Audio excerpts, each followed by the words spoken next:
Good afternoon and welcome to the Duluth School Board Committee of the Whole meeting for the month of April. I'm going to call this meeting to order a few minutes late, and I will turn it over to the clerk for roll call. Member Banks. Here. Member Derek Peter. Here. Member Lawler-Camp. Here. Member Lofall. Here. I'm Member Meixel. I'm here. Member Sadowski. Here. Member Williams, remote. Here. Superintendent Magus is tardy. Assistant Superintendent Bonds. Present. Deputy Clerk Zunich. Present. Executive Assistant Brown. Here. And it looks like we have Student Rep Bowles. Here. Excellent. Roll call's complete. Now that we have completed roll call, I'll turn over the rest of the meeting to Assistant Superintendent Bonds.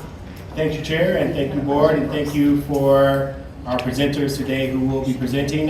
Just so everyone knows, we are experiencing little technical difficulties, so we do apologize if when the recording is uploaded and you don't hear everything as clearly as possible.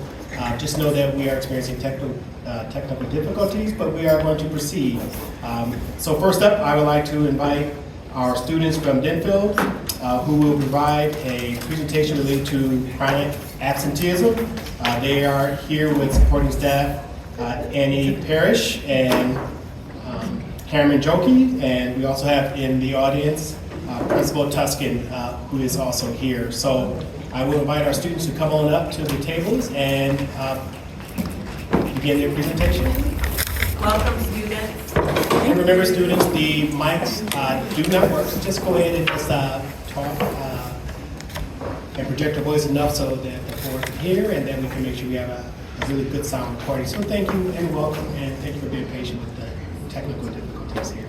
Yes. Okay, so we would like to introduce ourselves first. My name is Kosa Davis. I'm a senior at Denfield High School. I am Elijah Renquist. I'm a junior at Denfield. I'm Addie Adriana Potter. I am a sophomore at Denfield High School. I'm Emma. I'm a junior. And then we're going to start with our presentation.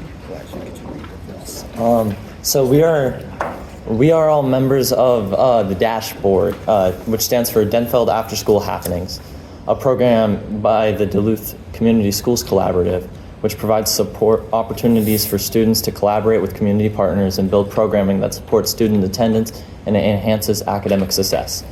We use a social emotional lens. Dashboard continuously incorporates quantitative and qualitative feedback from community partners. A youth leadership team, like the Dashboard empowers, that's us, Dashboard, students to think critically, gain leadership skills, and develop and implement research-based programming for student success.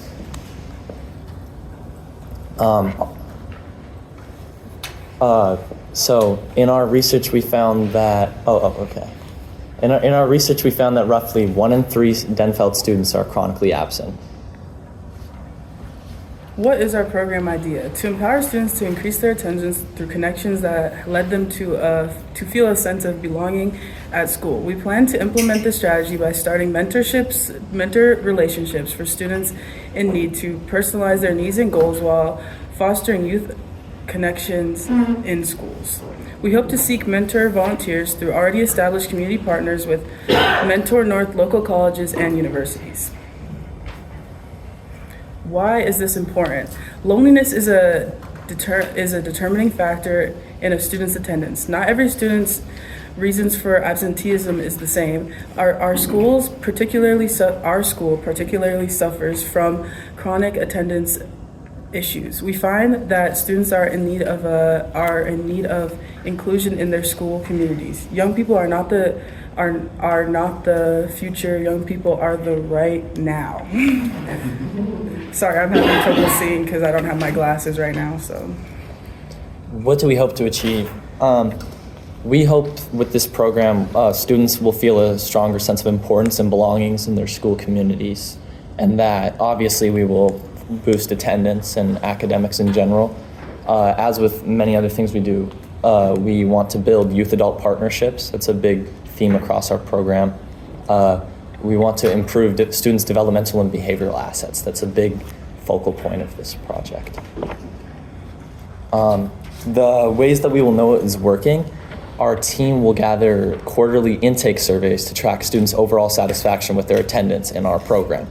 More quantifiably, our attendance coordinator will monitor the students' attendance, tardies, absences. Their grades will also be monitored, checking what classes they're passing and failing. And we will also ask teachers to evaluate the students' classroom participation. Sources. Questions? And I guess, board, in order to field questions, how about if we just have a hand signal and we can call on individuals? Mr. Dowski? I'm just wondering, first of all, thank you for the great presentation. It's a wonderful idea. I love the idea of collaborating with other community partners and working on that mentorship piece. I'm just curious how you're planning on letting students know about this. Do you have a target number of students you were anticipating would be involved? Do they have to enroll in it? Just wanted to learn a little bit more.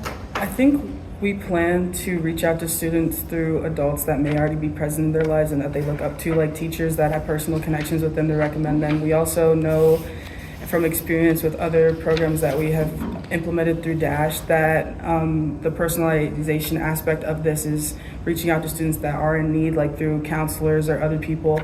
And I think something we've learned as peer leaders in our community is that by having other peers encouraging each other to do things, usually that can help encourage our peers and other students to want to join these programs to help them.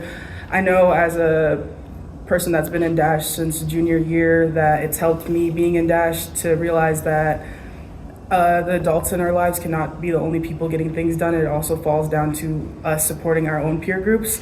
So I think our hope is that we can encourage students to understand and recognize that they may need help, and sometimes it's okay to be with someone older and look up to them. Because I know I grew up with my grandma and I didn't really have anybody to guide me, and joining Dashboard and reaching out to adults and always talking to faculty and having that support just from my school has always uplifted me in school. I might have been like, oh, I don't like school, but that was always a lie. I love school. Like I've come back to school and I'll be mad and I'll be like, I can't be mad anymore because Elijah said something to me or a faculty member saw me, and that's because I interact with my community. But I also think it's hard for students to realize how impactful that is because they are stuck in their own head, in their own bubble.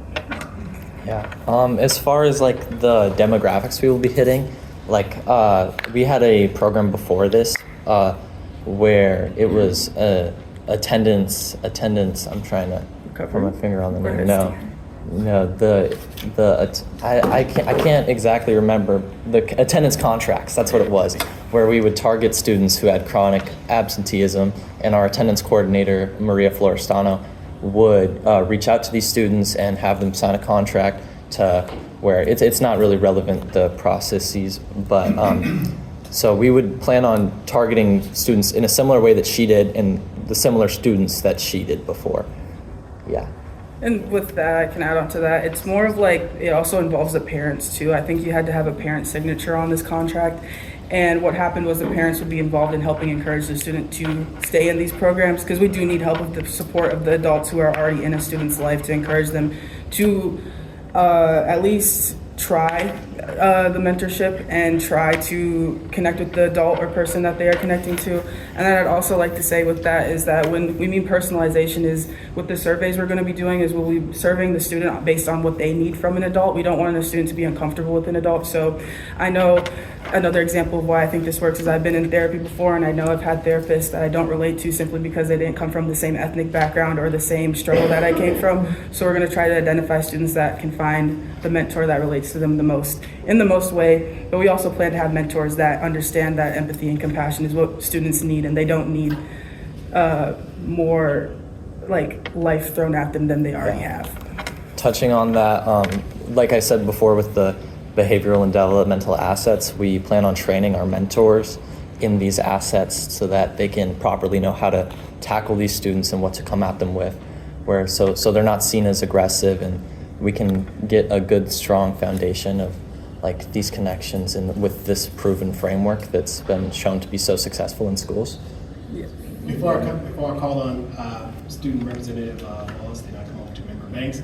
So just thank you, for bringing this forward. I mean, as you know, it's really critically important, attendance in schools. So I really appreciate hearing from students and the ideas you have on really identifying mentors. I guess my question is, I think, as you know, many students may have other mentors in the building, either through our integration specialists or our Check and Connect mentors. Do you see this information being used to help those mentors? And second part of this is, or are you anticipating creating another set of mentors to complement the ones that we already have? So I'm just curious about that then. Student rep. I can 100% answer that question because I'm well connected to the integration specialists at our school, and I would hope to work with them. I know that a lot of the resources at Denfeld, they're good, but they are stretched. So I plan to hope that all of these resources will connect like a spider web and we can all support each other. I don't want one thing in the other room not talking to each other, and another thing I would like the resources to come together into one big loop. I enjoy finding out at school that other resources are connected to other resources. So I think our hope would be that the mentors know those integration specialists, and the integration specialists can bring kids that they know they have need, because a lot of the resources at our school like Check and Connect or the integration specialists or whatever, they can only focus on their caseload, and it's hard for them to bring in other students. But maybe if someone sees a student struggling, they can recommend them to us, and we can help bring the students that are on the edge, that aren't really seen as much, be brought into the inner circle of everything and really know what it is to be in a community and participate in it and see how important it is to have those connections. Thank you. I didn't have a question. I was just going to answer one of the questions because I'm like, Yeah. Oh, okay. You ready to jump in? Yeah. No problem. How about Member Banks? Yeah, thank you, and I appreciate the presentation, it's excellent. Can you help us as board members understand with the implementation of the recent DTA bus passes for high school students and faculty, et cetera, has that helped in your process, or is it being utilized? What can we do to assist I can you? answer. Yeah, I'll add it. So, we have this program at Denfeld called Summer Transitions Academy, STA for short. And this program is the August going into 9th grade, so beginning of August. Sorry, I don't speak in front of people too much. So I don't know. You're doing great. You're doing great. And a lot of students that I knew, I was the first year, and then we had a second year last year. Each year, these DTA passes very much help the students get to our community, to our school. With events, it helps a lot. Just in general, it's a great resource, and we used to have a lot of kids when we had like the individual bus passes who would come in just to get those so they could get home safely. Yeah. I'm a student who does not have a license, and a lot of our younger students too who are not yet eligible to drive. Like it's the difference of, do I have 75 cents to get to school? Do I have $1.50? And if that is really the barrier that's causing attendance, it just isn't right for kids to be missing that. So it's greatly helpful with the student IDs to be able to, is that the, yeah, okay. Yes, that is very helpful for attendance, I would say 100%. And I know that personally, I know that with my experience and my other peers, it is crucial. Member Lawford and then Member Lawford. So I'm really familiar with our DASH program after school at Denfeld, and so I'm having a hard time just seeing where this program fits. I guess I've always thought that DASH, the way it's what way it's working now is also an attendance helper and an attendance. So will this program that we're listening to now, will that be a part of that after-school DASH? Is that where we're going to hope to guide our students that need some extra support and need some mentors? Is that where we're hoping we're going to implement this program, or do we meet our students during the day with mentors during their period 1 through 7? Yeah. How does that work with what we've got going on with DASH and where this program kind of merges with it? In my head, it's like if we want students who are already having issues to coming to class to participate in this program, then it seems unrealistic to expect them to come after school when they're already struggling to come to school. So we hope to implement this program during the day and meet them there. I would also like to add, I think the goal is to have them eventually want to come to after-school programs and participate more too. So the goal would be that with the mentorships, they're very versatile. So if the student needs after school, they can come after school, and the mentor will come and help them with that, because they'll have whatever paperwork they have in to be able to meet that student after school. And then also during the school day too, that would be both. It would be both, hopefully. Thank you. Okay.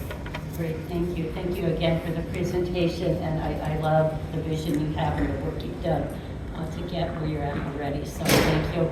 This is just kind of a follow-up to the bus, the DTA.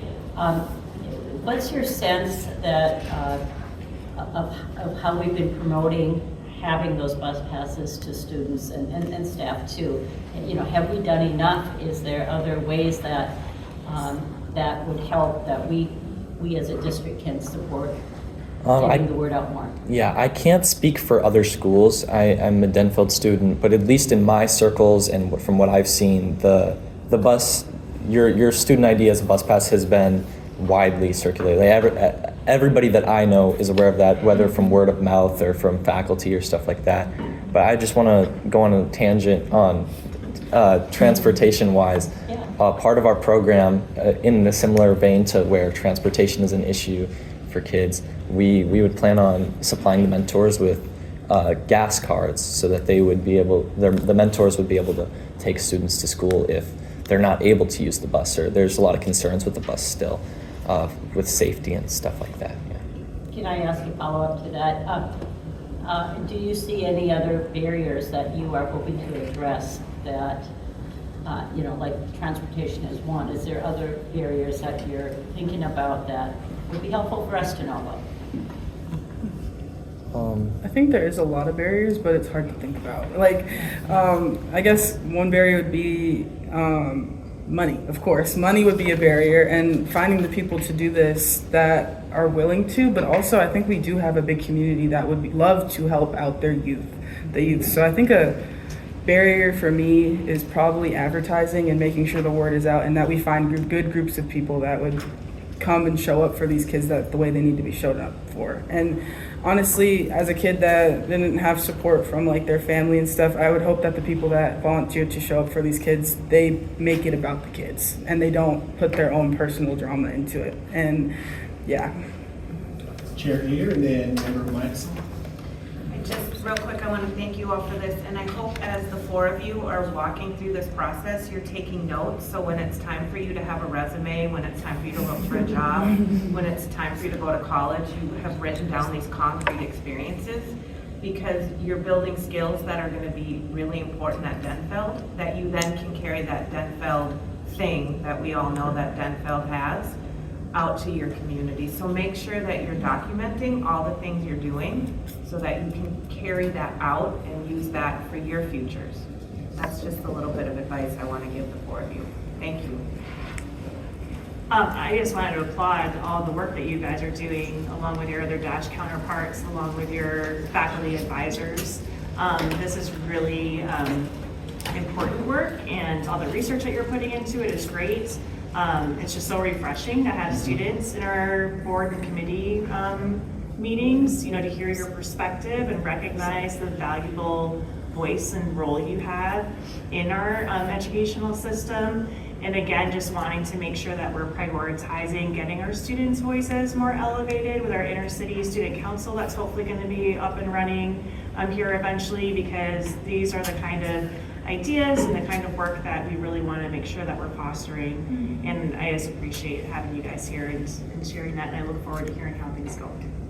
Member Zadowski. Yeah, I would echo everything Member Maxwell just said, and then really wanted to just uplift. I love the idea of the mentors being able to help with driving, because sometimes that's really hard when you miss the bus, and maybe that's just that one barrier that you need to get to school, that a student needs just to be able to be picked up and brought to school, and maybe you get them a donut on the way or something. I wanted to circle back just about the Mentor North partnership. Is that something, because I'm really familiar with that organization, is that something when mentors maybe go to Mentor North and sign up to go through the whole process, that they're gonna let potential mentors know about, hey, here's another place where you can mentor through Mentor North and Denfeld? Is that gonna be something that they kind of spread the word about as well? I'm not terribly familiar with Mentor North, I will confess, but I would certainly hope so. I think a lot of, like, Mentor North will be a great support to our program too, but as far as spreading like word and getting volunteers, we also have a strong connection to a lot of UMD students with our existing program, where we have a lot of tutors that come in through there. But as far as Mentor North, I don't think I would be able to speak on that. It's not. And that's okay Yeah. too. I bet they'll do a great job with that. Yeah, we're definitely in contact with them already too. And then we are willing to put in the work to get the word out however we can. We've made posters before for events to just get them out and everything, and we try to incentivize people to tell their peers or their families or whoever, because that's how things ripple out and affect, and then the word gets out more. So I know one thing Mentor North does is they do a really good job screening potential mentors, and then they do a really good job of like matching a mentor up with a mentee and making sure. yeah, and then if that follows the model, we're already trying to find out. So. Perfect. Thank you. So I know there was some mention of purchasing gas cards for the mentors. I'd be happy to donate when you're ready. Please let me know. Yes, sir. Thank you. Superintendent Magnus? Yeah, I just want to apologize for coming in late. I had another thing that I had to attend to quickly, but this would have been the most exciting thing for me, having worked with Ms. Yoki and Ms. Parrish, and having been to DASH several times in the past few years, just to see how things work in operation. Very, very impressive. I've never ceased to be impressed, and really want to say thank you for your leadership, and really appreciate what you're able to not only do for yourselves and helping care for yourselves, but you're helping others too at the same time, and it's just really impressive. Thank you. Yeah, again, just thank you for being here. I mean, I get a big smile on my face. Every time students are here, I'm really excited and encouraged, because your voices are important. And, you know, we, just like you've heard about the graduation rates, and you hear about different things, and we're really excited about, you know, increases that we see. But we also know that we're still trying to identify the right strategies, and getting kids to school is really important. Getting students to school is really, really essential. And just like you have in here, it says the idea to empower students to increase their attendance, that's really essential, especially as we think about high schoolers, because, you know, when kids are in elementary school, you really rely on their parents to really get them there. They have more of the responsibility, but as kids matriculate to school, especially middle school, high school, it becomes a great responsibility on students to really get themselves there and to stay motivated, and having mentors and adults who connect with those students, just like you have identified, is a high leverage strategy to keep kids in school. So I applaud you for, you know, doing this work, and I look forward to seeing where this goes. So thank you. It sounds as if Member Williams has a comment or a question. So Member Williams, who is our board member, she's online, just so you know that. Member Williams. Thank you. Sorry that I can't be there in person, but you will appreciate that I'm not there because I'm not feeling very well. I just kind of want to repeat what everyone has said. It is always so great when students come to present. We love hearing directly from you. It's you're why we do this work. But on that note, it went by kind of fast in the beginning. Would you mind all just repeating your names for me? I would appreciate that. My name is Calista Davis, and I am a senior at Denfeld High School. My name is Elijah Renquist. I'm a junior at Denfeld. My name is Addie or Adriana Potter. I am a sophomore at Denfeld High School. Her name's Emma. I'm a junior. Thank you. Thank you so much.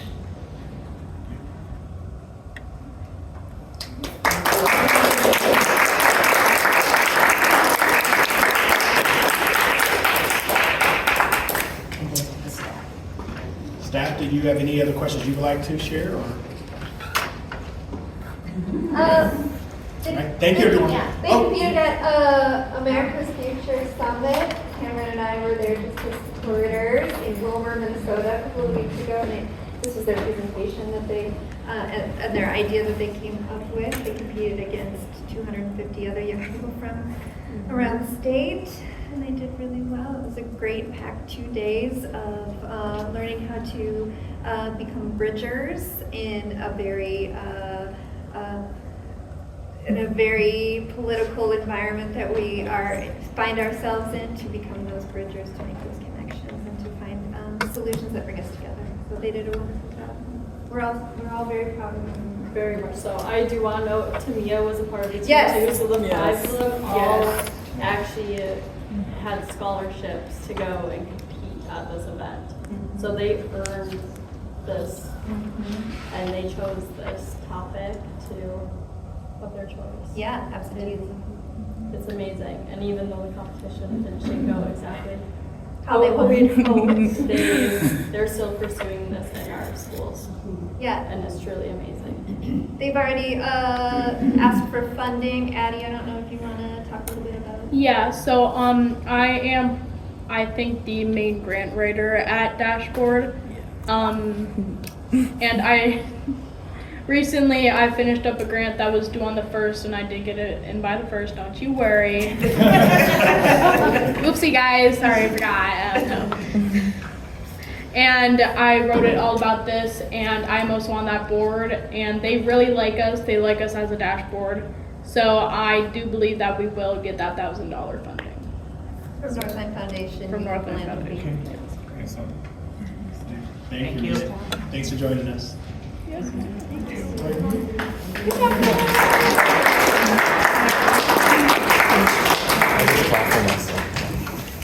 So next up, we have a presentation by Barbara Eckberg. She is our director for Head Start, and she is coming on up. She's providing a presentation related to the Duluth preschool data, Duluth preschool Head Start self-assessment, and an update on the federal Head Start NOFO, which they'll help explain for us, and the FY27 transportation waiver. So I will turn it over to both Barbara and Director. Chapman. Chapman. My mind's good. It's been a long day, I get it. My mind's good. Welcome. I'll turn it over to you. Thank you. So really, I'm Nate Chapman. I'm the Director of Community Education.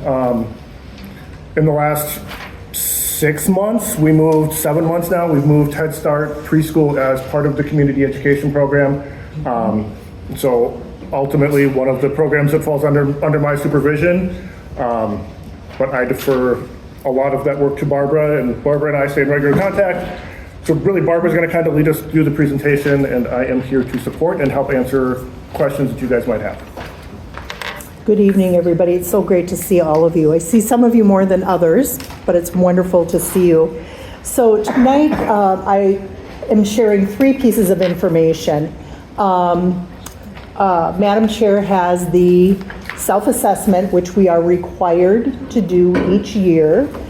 We worked through the Policy Council, and they approved the methodology. She has that information.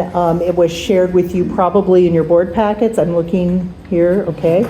And so if you have any questions about that, I'd be happy to answer that. That's a deep dive into what's happening in Head Start and Duluth Preschool. And the second piece of information that I also have shared with the board chair for signature will be our transportation waiver. So that's for our 4-year-olds by September 1st who will be using transportation to get to and from preschool. That is separate from special education transportation. So those are the 2 pieces that have a deep dive, and I'm happy to answer any questions about that. We're going to do a presentation. I'm going to give you sort of a bird's eye view, and we can dive in. You can ask questions. I can connect you with the folks who will be gathering data for our PIR, which is our Head Start performance review, and make sure that you get all the information that you want. The information I share tonight is from fall to winter. We have not done our spring data gathering because our little people aren't quite ready for that yet, but they will be, and that's coming. So I want to call you Shannon, and I shouldn't in this environment. Ms. Brown, if you will, yes, let's start right here, successes and changes. So 2 of our board members here this evening have had the opportunity to participate with our policy council members.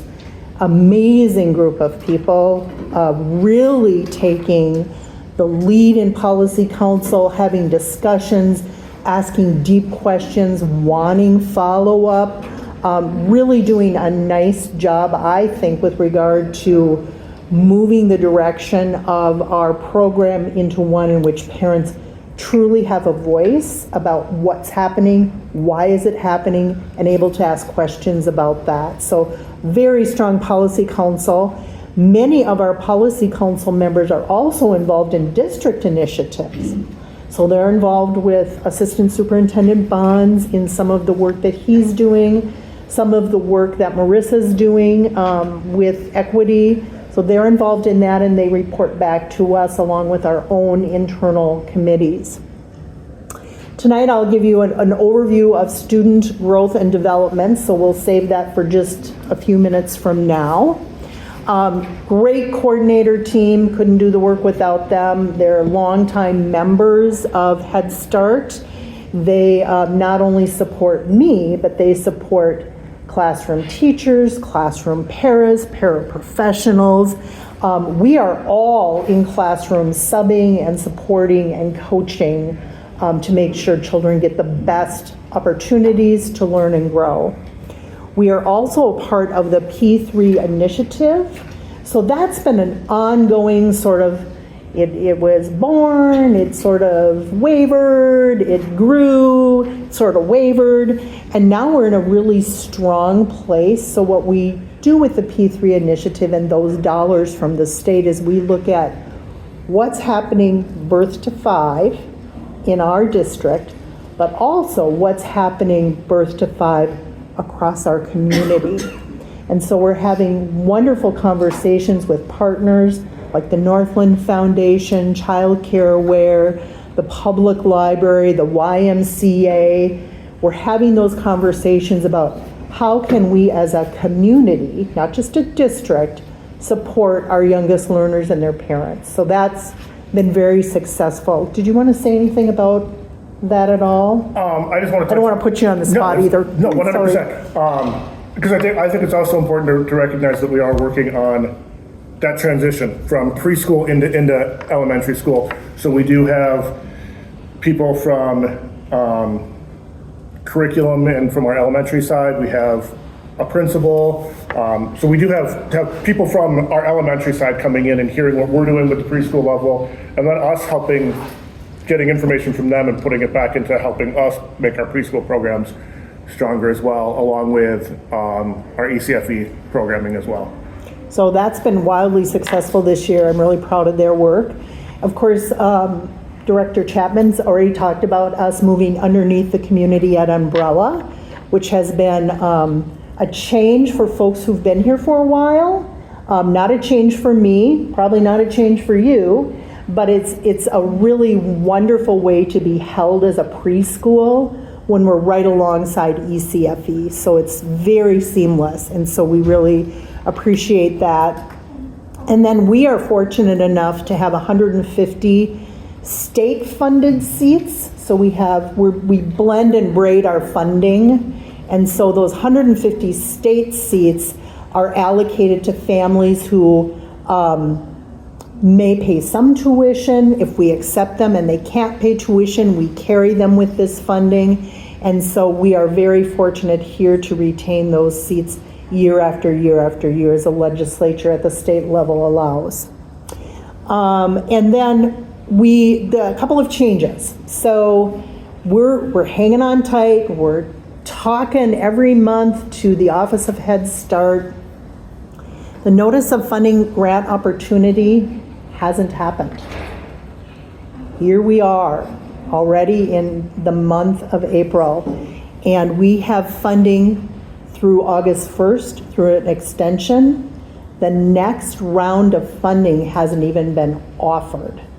And so we're doing everything we can in our department, everything we can with Director Chapman to make sure we have all of our homework done for when that grant drops and we can move forward and complete that. Anything you want to say about that? No, I think it is what it is, right? It is what it is. It presents a challenge, but we're going to keep planning as if we're going to get the grant. I think our belief is that we will. Yeah. But the not knowing is hard. The not knowing is hard. And then finally, staffing. I'm retiring. You probably all know that. So I'm going to be with my little darlings, and it's going to be an awesome experience for me, a real change from working full-time. And we're working hard around that transition. The person before me left wonderful transition notes and materials, and I'm doing the same. So hopefully it will feel very seamless as people move into this role. Go ahead. I want to talk a little bit about recruitment and enrollment. This will be very brief, and I'm not going to read a slide to you, but we really have focused heavily on recruitment and enrollment, and we don't want to be in deficiency with regard to that. We must keep 97% enrolled. It's part of our performance standards. If we dip below that 4 consecutive months, that puts us in deficiency. We are not there. We've been able to maintain enrollment. Working really hard throughout the community, working hard with our internal team, working with word of mouth. And so I wanted to share that with you, that things are going pretty well with regard to enrollment.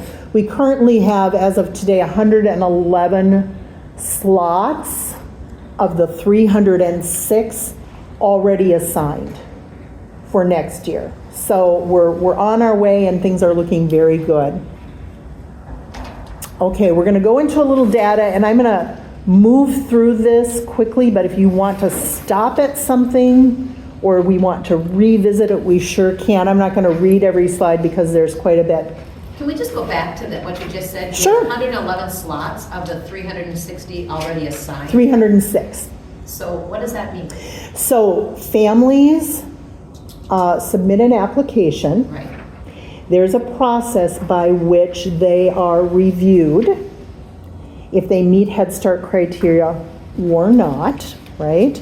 And so when they are accepted, that slot then is filled with a child. For next year? For next year. And we have 150 that we can give up. We have 306 with all of our funding braided and blended together.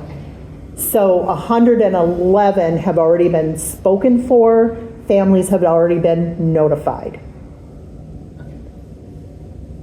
Okay, go ahead. You'll remember the DRDP is a developmental assessment. So it's not about ABCs and counting and having a chart and children pointing. We're using authentic assessment. So I just wanted to remind you of that as we moved forward. Go ahead. We assessed 3 to 5-year-olds. 96% of them were assessed. Some children have chronic absences, and so it's unfair to do an authentic assessment on them. These are our numbers from winter. So 173 Head Start children, 60 school readiness children, and 21 VPK or voluntary pre-K funded children were assessed. One classroom did not do a winter checklist. We've had some staffing turnover and changes and leaves of absences and so forth, but they will be captured on the spring assessment. So I want you to know that as well. Go ahead. We're going to actually skip over the Head Start part, and we're going to keep going. Keep going. I think, go back one if you would. I think that this is important. This looks at the different areas of assessment. So you'll see the different colors: approaches to learning, social emotional, language literacy, cognition, physical, history and social sciences, and visual arts and performing arts. You'll see what this looks like according to race, and I think that's important when we talk about equity. Where are our children at? This is the winter assessment. I don't have the comparison here, but you should have received it in the last presentation that I did. But I think it's important to look at that and look at, geez, our kids are actually doing pretty well. It looks pretty good across the board. So in pre-K, we're meeting children where they're at and working towards optimal outcomes for children, no matter who the child is. Questions about this one in particular, anybody? Yes, we have a question from Member Williams. Yes. Not anymore. Sorry, you were referring to something, but I couldn't see it, so I was wondering what slide you were at, but I found it. Oh, Thank okay, you. okay. Did you? Sorry, there's no share screen right now, so if you are referring to a specific slide, if you just let me know which one it is, I am following along. Okay, I am so sorry. I apologize. No, I'm looking it's at. my fault for not being there in person, so, but thank you. I'm looking. I found where you're at. You found? Okay, so I'm looking at the Head Start 4-year-olds by race winter 25-26 slide. Because I think we need to revisit that. We need to talk about equity. We really need to look at where children are at and are we meeting their needs. You can go ahead. As we look at this, continue on. We're gonna move through. Okay, let's go back right here. So this is comparison of fall to winter. It's physical development and health. The light green is fall. Go ahead. Slide 30, Page 30. Yes, thank you. I'm there, thank you. And the dark green is winter. And you can see, and I won't read each one, but you can see that children are making gains in physical development and health. And that is really important. Lots of our littles were ill over the winter. Lots of illness, lots of influenza, lots of children missing days. And so I thought that was a really important slide to share with you. Go ahead. Then, oh, there you go. This is social science and history. Again, it's the next slide. And this you will see here, whoops, you'll see here again, gains for children between fall and winter. So good things are happening. Go ahead, Shannon. Okay, when we combine everything together, I think that that's important. You'll see our blended classrooms, Head Start, school readiness, VPK. Children are making gains across. It doesn't matter how they're arriving with us, to us, but we are making gains across the board. Continue on. Barbara? Yes. Can I just maybe share with you? I certainly understand how you do these assessments from being on policy council and that, but it might be just helpful just to briefly explain how your staff do these assessments. Oh, absolutely. Yes, I can do that. Thank you. That's a great question. So we use authentic assessments. We are taking photos, we're taking videos, what we're not doing is sitting children down and having them point to letters, or we're not having them count out things. We're using the experiences of the day and then using our own little checklists, teachers, paras, special ed folks, to create this data. So it's not about sitting children at a table, it's about what are we seeing happen in the natural environment. Did that answer your question? Okay, go ahead. And I'm looking at time as well. Continue on. If you'll stay right here. Language and literacy is really an important piece. I'm on language and literacy. It's the full program. I don't know, Shannon, do you know what slide number it is? 37. 37. And when you compare fall to winter, you can see quite a bit of growth. And our teachers are really proud of that. They are working really hard in the language and literacy realm. All of our paraprofessionals, as you might know, have been trained in letters. And all of our teachers have been trained in letters. Folks who were behind were able to catch up this year. And so this is the payoff. In addition to that, we're supporting parents in our, we call them coffee and convos, when our family advocates are meeting with folks, free books, talking with parents about reading, modeling that, inviting parents into classrooms.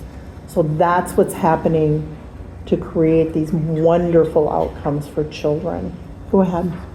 Yes, go ahead. I was just going to share, you could articulate this better than I can. But Maybe I not. just shared at a board meeting a couple months ago where one of our amazing Head Start policy parents was talking about putting together the kits, because you spoke about how there was so much influenza this last year and illness, but when kids have to stay home, these parents are putting together these kind of curriculum kits. Really, they're really a sort of an activity board. It's around e-learning. So if we cannot staff a classroom, like everybody's sick, and I'm out of subs, I'm out of people to put there, including myself, then we have 2 times this year in 2 different classrooms done that. We have had a board of activities parents can do at home with children. And what you're speaking about is a parent who is actually raising funds, wanting to purchase materials. We're handing them out at the beginning of the year at the first conference, so families have everything they need in the kit to do the e-learning. And they were being really mindful about trying to find things that people already would have at home, like anyone would have those Yes. things, whether it's, I don't know, a pot, Spoons, silverware, flatware, They cups. were being really mindful and intentional about just making sure that these items would most likely be found at home. I was really impressed by that. Thank you for your work on that. Yeah, well, I mean, we have not so many me. sick- The parents are, Yeah. they took it and they ran with it, so thank them. You can go ahead. You can continue on. Folks can read that. I'm going to stop right there. One of my passions is, of course, mental health support. Slide 41. I'm so sorry, I should have numbered them. I apologize to you. Okay. We say 41.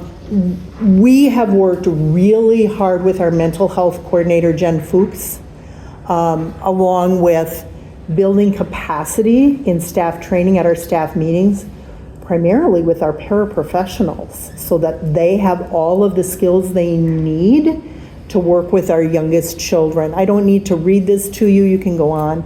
But I think I have a few slides about mental health support. Can you go back one? Back there, right there. This is what it looks like in the classroom. So our mental health folks are in classrooms. We have an SOS if we have a child who is needing additional support. Our coordinators go, I go. We are supporting children in live time, making sure they have what they need to self-regulate. There's structured observation, consultation with teachers and parents. I'm going to talk about the BIRs, behavior incident data. Student support teams, lots and lots and lots of training this year, because I think our littles are coming to us and you'll see with the BIRs what I mean. Lots of program supports and lots of hand-holding for referrals so that parents are getting those diagnostic appointments that their children need and they want. Go ahead. Our BIRs measure these things. You can go one more. This is a rather shocking number, but I want you to know about it because it speaks to the little people that we serve. We have 1,200 behavior incident reports between September and the end of March. across our program. That's a lot of behavior incident reports. Most of our reports are physical aggression towards peers where we're needing to intervene, towards staff, and elopement. Those are our top 3 things. We're doing lots of work with families, lots of work with little people, lots of pre-teaching, intentional teaching to mitigate these particular behaviors. And I will say also, we have probably 20 children who account for most of those behaviors. So I don't want you to think that it's every child, it's not.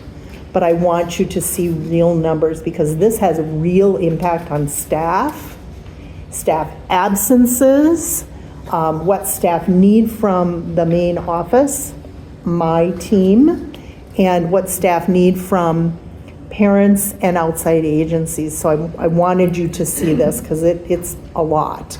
Go ahead. Can I just Yeah. Can I add one thing on Sure. on this mental health slide is, when we talked about that a lot of it comes from 20 students, well, that's on average going to put 1 or 2 of those students in every single classroom. So it's not isolated to a specific site. It is spread across all of our sites. So every single one of our classrooms is experiencing pieces of this. So it doesn't just affect the staff, it also affects the peers in the classroom too. So I think that's important to understand that it's across our whole system. I also want to say that behaviors are the children's language. They're telling us a story about who they are, what they need, what's happening at home, what's happening at school. And so when we talk about behaviors, it's not about naughty children.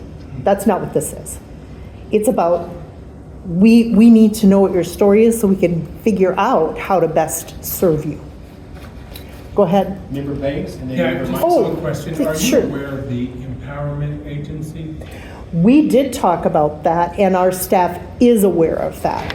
Yes, thank you. So I just thought I'd throw that out there because they seem to be doing some great national work. You can go ahead. Member Mixel? Yes. In terms of the behavior incidents that you reported here, in your tracking, have you noticed a decrease as the year has gone on? Or is this pretty consistent month to month? What I would say is this.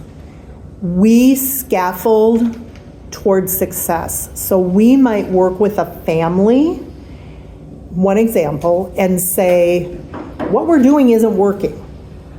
Help us to understand your child, help us to understand what you want, help us to understand how we can get there, and then together we scaffold. And it could be the child's coming 5 half days, and then we start to increase. Or the child is doing a small special ed group, and then coming into the classroom for the remainder of the day. So we are trying to scaffold as best we can. We do not remove children from Head Start. We're not doing that, or preschool. We also can offer home-based if that's what the family wants to choose. So families really are sort of driving it, and we're allowing that because we need to. It's their children. Did that answer your question? Yeah, absolutely. I Okay. just appreciate the philosophy that you have around our kids, and I think that's something that, as they even get older, it's important to also be thinking of too about how our kids tell the story and what is important. Yeah. So thank you. You're welcome. And I'll add to that while clicking, if you go to 41 and 42, I just appreciate all of the mental health supports that are in place to really help with those students and those families, because we recognize that many of our littles are coming in with a lot of challenges. Many of them, not all of them, but many of them are, and so we can appreciate the support that is being provided to both them and the family. So thank you to you. You're welcome. Yeah. Because we do want to keep them in school. We do. We want to keep them Start here. them off right. Yeah. Shannon, we can go really pretty close to the end here, right here. I think one right there. I do want to talk about this, and then we'll wrap it up with questions. So we serve a large number of special education students So students come to us with special education IEPs or IFSPs, but many students just come to us and we realize we need to do some work with our special education partners, right? We're currently serving 283 children. 101 of those, or 35, almost 36%, have IEPs. That's a lot of little people.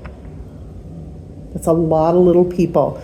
My inclusion coordinator broke it down by Head Start, school readiness, voluntary pre-K, and state-funded, where we blend and braid. But I think it's really important that you know that we are inclusive, we are supportive, we're working with our special education partners to serve children and families in the best way that we can. And I would be remiss not also to point out to everyone, just as a reminder, especially when we think about budgets, right? And we talk about, we've got conversations a little later around the number of students who need special education services and the cost for that. Our team is required to provide screening of these littles early on. Yep. And as you can see, 35% of our littles come in or have an IEP at 3, 4, 5 years old. And so that already puts our students on a trajectory of needing high level support early on. And many of these students, not all, end up not needing ongoing support, but many of them do.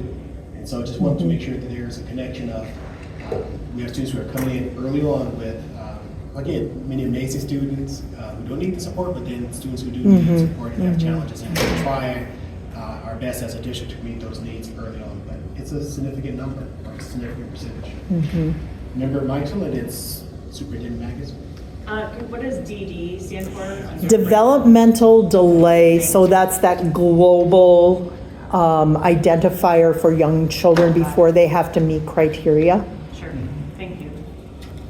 Superintendent Magus, and then Member Lawford. Sure.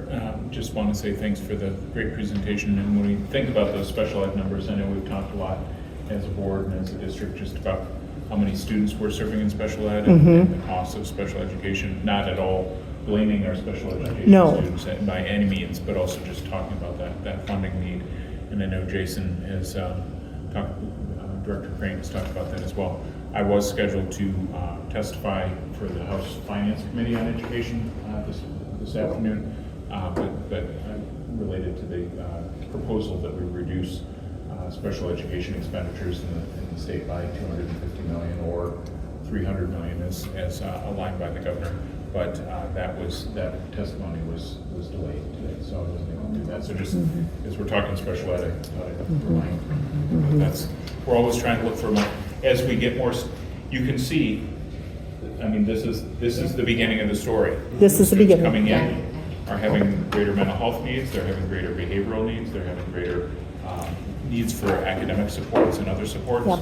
And we meet those needs no matter what they are, because as they walk through the door, it's not only our legal obligation, but it's our moral obligation. Yes. But it's important for us to also try and make sure that the state is providing us with the funding needed as well. Yeah, thank and you. the federal government. Yes, yes. Go ahead. Just Oh, I'm sorry. quick question and comment. At what point are students within your program or the families referred to the Help Me Grow supports? So we are required to screen our children within 45 days of accepting them. And at that point, the screening has taken place. We've reached out to the families. Families can decline. They are in charge of their children. But if they don't, then we move that forward. We currently only have 14 children whose families have not moved forward with assessment based on a referral that we have made from screening. So we go right out to the school as soon as a child is there and we do the screening, and if a referral needs to be made, we do that. Excellent, excellent. And then just the community conversations you're talking about, I'm signed up for the one on the 14th. So. Okay, great, great, wonderful. Go ahead. Member Sadowski? I'm just curious about, when I think about Head Start and preschool and supporting families, especially families who are working, where both or one or both are working, are there any conversations about like wraparound care, you know, to kind of extend the day? And my follow-up question would be to that, would be, is that something that would be integrated into this braided and blended model? Just curious about that.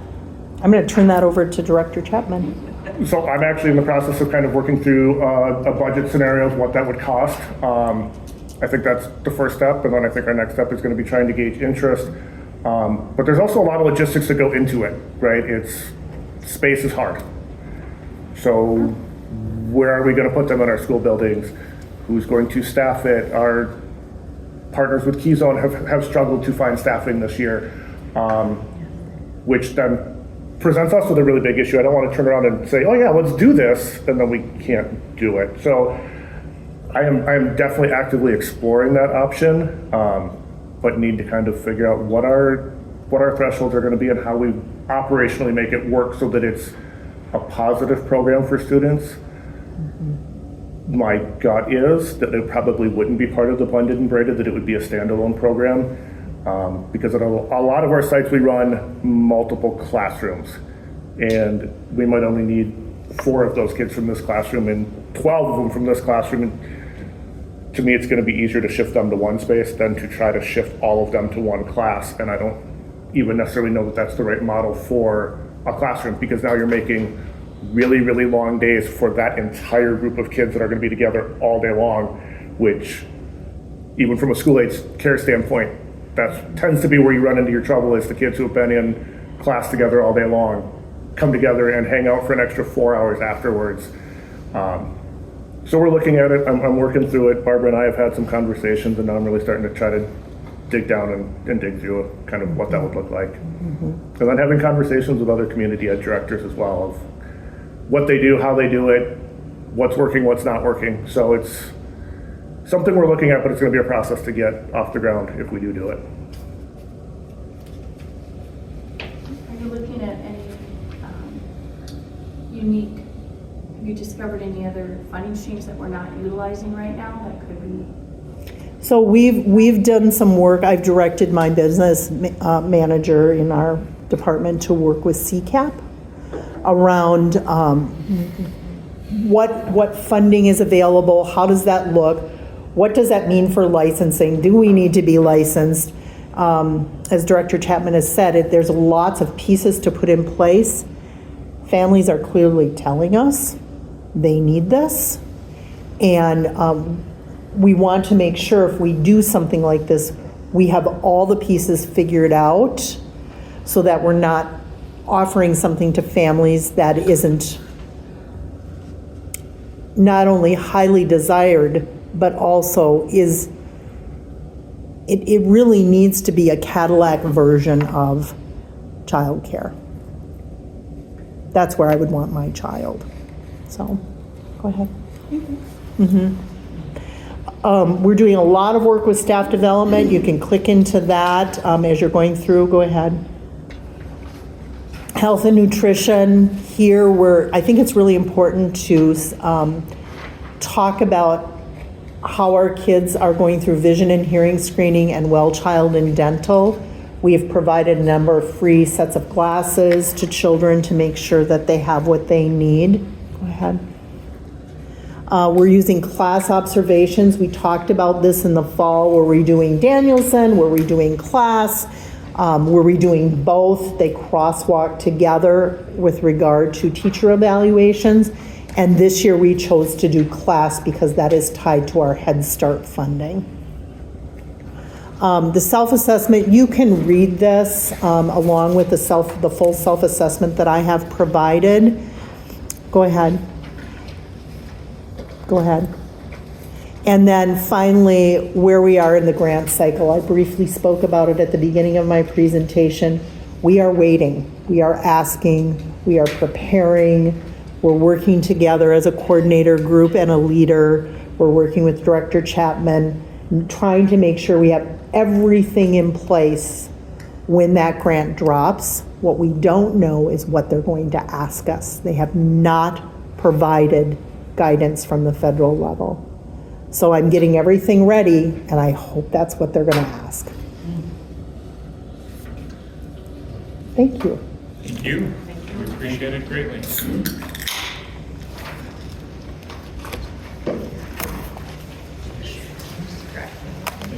Thank you. You're welcome. Next up, we have a presentation that will be provided by Director Larva and Director Sparks, our Director of Schools for secondary and elementary, related to our graduation rates.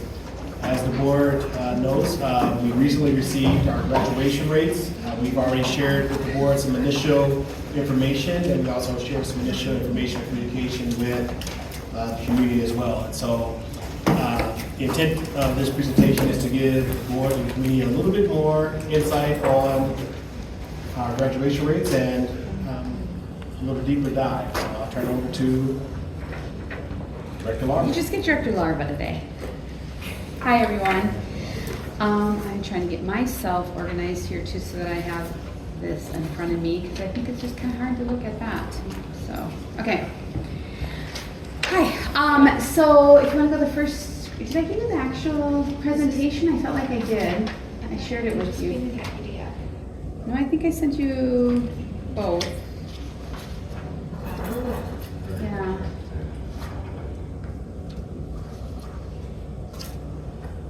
Is it embedded in the cover sheet? No, because I did it late. I'm just going to share it with you. Well, you can do it that way, but it's easier if it's more in a presentation. Sorry about this, everyone. I got it. Got it? Okay. Perfect. Thank you, Shannon. All right. Good evening, everyone. We had a very quick turnaround with our graduation results. I just kind of wanted to make you aware of some things that happened in the background. There's been a team of us that have continually checked the website regarding graduation release dates, and we weren't seeing anything. Last year we got our graduation results the very beginning of May. I even checked before break, is there a date? I'm asking everybody, have you heard anything about when they're gonna release these grad rates for us? And nothing, it was like crickets. And then all of a sudden, on Thursday morning, we got an email saying, hey, they're embargoed for 24 hours and then it's going to go public on Friday. So I apologize in advance for some of the quickness about all of this. We really truly were anticipating more notice that these graduation rates would be coming out. So I did put some things together for you rather quickly, gave it to Mr. Bonds to share with folks, so I believe you'd gotten that previous to even getting the presentation. So it just took us a little bit of time over the weekend to work on this a bit. I just wanted to explain to you that you see that it says the 2025 graduation data. MDE calls that the analysis year. So they're analyzing the 2025 data, and then they report it in the accountability year is what they call it, which is 2026. And so that's just some terminology that if you're listening to things about grad rates when they're talking about those different kinds of years, what that means for you. Thank you. So we have some successes. I'm going to go through some data, and we have some challenges. I'm not going to just say it's all good. I mean, there's some challenges here in our graduation data too. But I do want to point out that we're going to first go over some data that's more from the district lens of things, and then I'm going to show you some things that are a little bit more site-based, trying to tell the story of where we're seeing some successes, especially. We're talking today about 4-year graduation rates, and I want you to know that there are 4-year, 5-year, 6-year, up to 7-year that they have graduation rates. But today we're specifically going to be talking about our 4-year graduation rates. That is the expected graduation for students that enter into our system as 9th graders. They're expected to be able to graduate within 4 years. Now, we also know that there are students out there that that have different needs. I'm thinking about some of our special education students, and for some of those students, the expectation is not necessarily a 4-year graduation, that they're actually expected to have, because they can be in our system until they're 22, so they're expected to have more of a 7-year. So I just wanted to lay that out there as well. So we're talking about 4-year graduation rates, knowing that we're going to have some students that really are expected to continue on in the system after and beyond that. So you'll see some stars and some green boxes here. We've put this in the format that was before, so that's why Brenda kind of helped me with this. She had put the things in her spreadsheet that she has, and she put the pictures on here for us. So you can see that in this diagram that we had some gains, and one of our most significant gains this past year is Denfeld. So the N equals 197 is the number of students, so that's the N. And of the 197 students that were in the data set, we had 84.8% that graduated. Now, you're seeing 23 and 24 ahead of that, and you'll see that we haven't hit 80% for a while for Denfeld, and so we are above 80% with Denfeld. Congratulations to them and their school. And that's a 7.9% increase. And so that is one of our big celebrations right there. ALC independent study, the number set there is 143 students. That's a significant number of students. Their graduation rates are lower. These are students that are sometimes in that frame of they're going to be graduating more along the 7-year lines or whatever, but they have lower scores, but they did go up. They did grow by 3%. Now this is the group that when we talk about our compass identification of schools, our ALC independent study is the program that we have at the secondary level that we are working with Compass on to look at strategies for improving our graduation rates in that area. So I just wanted you to be aware of that as well, that is our identified school that we currently have with Compass. East High School has, their data set number was 366 students in total, and they even increased by 0.5%, and their scores are pretty decent. If you take a look, we're in the mid-90s. So if we have 95.4 and moving to 95.9, it's hard to make that kind of movement when you have that many students that are already being very successful. So that again is another success area that we have.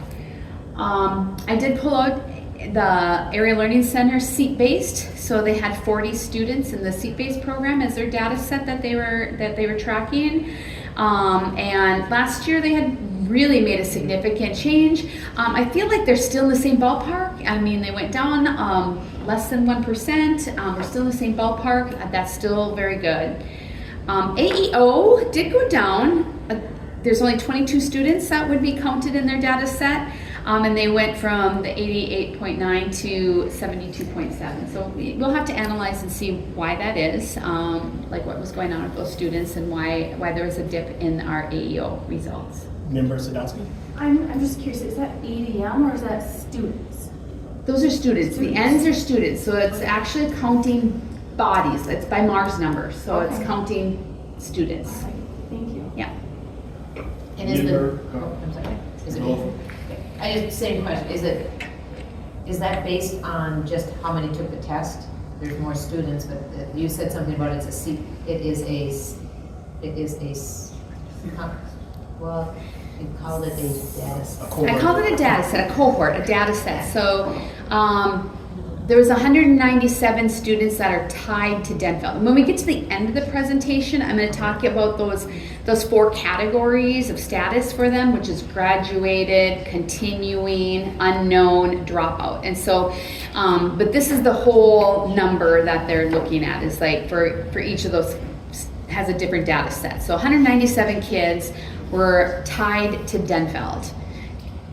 84.8% of them graduated, and then we can kind of go from there to see like where other kids have gone. And it gets a little tricky because what we're talking about is the graduating class of.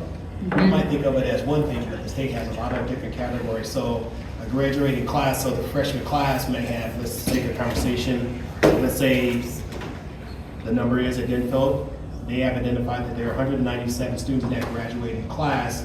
That means that they were began as a freshman, 197 students, based on what they've identified. Now, there might be a couple other students in there that may have been in Denfeld's numbers, but according to the state, they didn't start either at the same time or when they did the minute they decide that's going to be the cohort for Denfeld. So it gets a little tricky and it gets in a little weeds, but just know that for the sake of conversation, this is exactly, the numbers you see here is how every other school district and other school is counted in their graduating class. So at Denfeld, there's 197 students that's considered in their class, and thankfully, at that point in time, 84.8% of those students graduated at 4 years. Not to complicate it more, but just so with the ALC Independent Study and the Area Learning Center, those students could be East and Denfeld students as well, but they're not, I mean, these are just, yeah. I don't want to complicate it, but I know that happens. So, yes, so it ends up being like, they might have started in East, but they're with us in Duluth at the end of it. So yes, but they were, it's more about when they started 9th grade. They could have started 9th grade in Proctor and then come to the ALC and be considered one of our students. So it doesn't, that part doesn't matter as much as it's the cohort that they're in is based on when they start 9th grade. Does that make sense? Academic year 2024, 2025. Yeah, yeah. Got it, okay. Yeah. And I know it's complicated, which is why, you know, like we're like, we have an idea that we did pretty well with graduation, because like if you talk to the counselors at East High School, they're like, yeah, we walked 100% of our students across the state. Well, across the stage, but you see here from the state it's 95.9%. So it's like, well, what does that mean? So it goes on to that, like which students left our school and maybe moved to another state. Let's say they moved to Kentucky. Well, Kentucky doesn't report Mars numbers to us, and we might not have known that they went there. And so there's the unknown factor of some of these kids. So, yeah. So there isn't any duplication anyways between the ALC Independent Study and Duluth Area Learning? No. So their Mars number, because they have a Mars number is uniquely identifiable to them, they get categorized. Like, so if they were at ALC and they were there for a good, like the longest that they could be for that year, like that year would be counting for them at the ALC. Yeah. I know it's so complicated though. We good? Okay. Let's move on to the next slide then. I wanted to talk about how we're doing by student groups. And I want you to remember this is bigger picture, higher level. This is the whole district data set. So this is not specific to our individual sites. In fact, when we get to that part, you're going to see like some of our sites are cell size is a small number, and so they can't report that for us. And so especially when we get to like the care and treatment, you know, like we really have small number of kids that we're graduating from our different care and treatment programs. And so I kind of combine them so we can kind of get a picture of it, but yeah.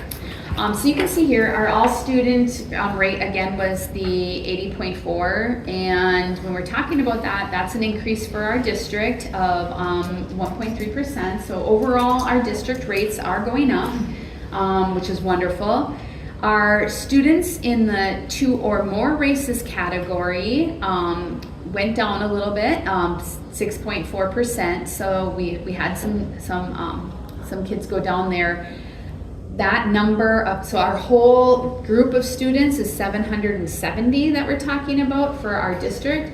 And when we talk about our 2 or more races kids, that is 45 students. And it might be that we only have like 6 at East, and we might have 20 at Denfeld, and we might have 5 at Care and Treatment. So it's It could be, there could be in any of these different locations across the district. Our Hispanic students are doing rather well at 78.3%, which is a 1.4% increase. That is the one category where we are above the state averages, is in our Hispanic subgroup. Again, 23 students in the district are identifying themselves as Hispanic, so it's a very small group of kids. When we have small groups too, sometimes that makes the number fluctuate from year to year, so you have to kind of keep that in mind. We have, in our Black population, we had 35 students that were identifying in that category, and we did go down about 2.9%. So we went from 54.3 to 51.4. We do have a larger American Indian group. We have about 73 students that are American Indian across our system. We did go down again with that area, 52.1%, which is a decrease of about 4.1%.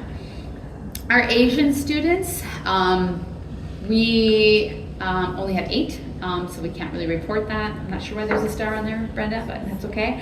And then our white students did go up, and there's 586 of them that are considered to be white, and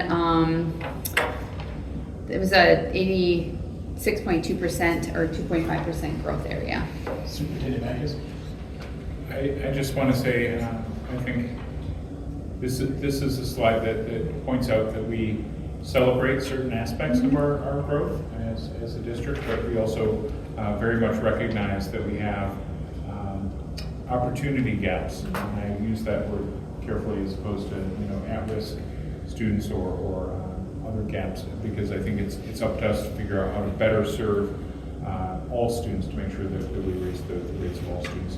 I think when you look at our 24, 25 rates, together and what the trend is, I think that you see positive trends with most of the groups, but I think it's important that we very much focus on how are we continuing to raise the graduation rates of our 2 or more races students and our Black students and our American Indian students. So I think that I know we've had a lot of deep internal conversation about it, but for the public, I want them to know too that this is not something that we want to just celebrate the graduation rate going up overall, but this is something we take very seriously, and we won't rest until we continue to improve those scores for all students.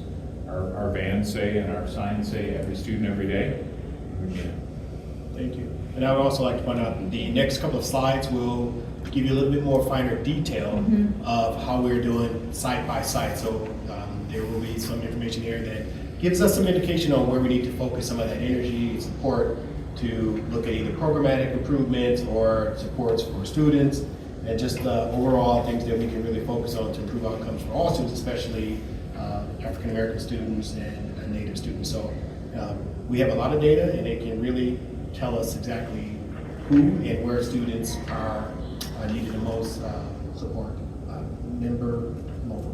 Just a quick question on this slide. When we say the numbers and then it says 45 and 23, are those seniors? Is that Yes, why? yes, So these yes. we have 45 seniors in the that were in 2 the or more races. graduating class of last year. Yes. Yeah. Okay. I'm glad I followed. Good. Okay. So our next slide is breaking it down by economic groups. So our students who are eligible for free and reduced price meals versus our students that are not eligible for free and reduced price meals. And so you'll see that our students that are in all of our categories, if they are, in all of our categories, they are less, I don't know how to say this, they were less likely to graduate, their percentages are down versus those that did not qualify for free or reduced lunch meals. So we do have a socioeconomic component in our graduation rates that I wanted to point out here for you all. If that makes sense. Okay. And then the next one, the next slide is doing that same thing with special education. So students that are qualified for special education versus students that are not qualifying for special education. Again, you'll see that there are some more opportunities for us to meet the needs of those students that are receiving those services. There have been a little bit of growth in some of those areas, and those are highlighted there with some of our special education students, but just so you're aware of that as well. That's just breaking it down a little bit further into another level for you all.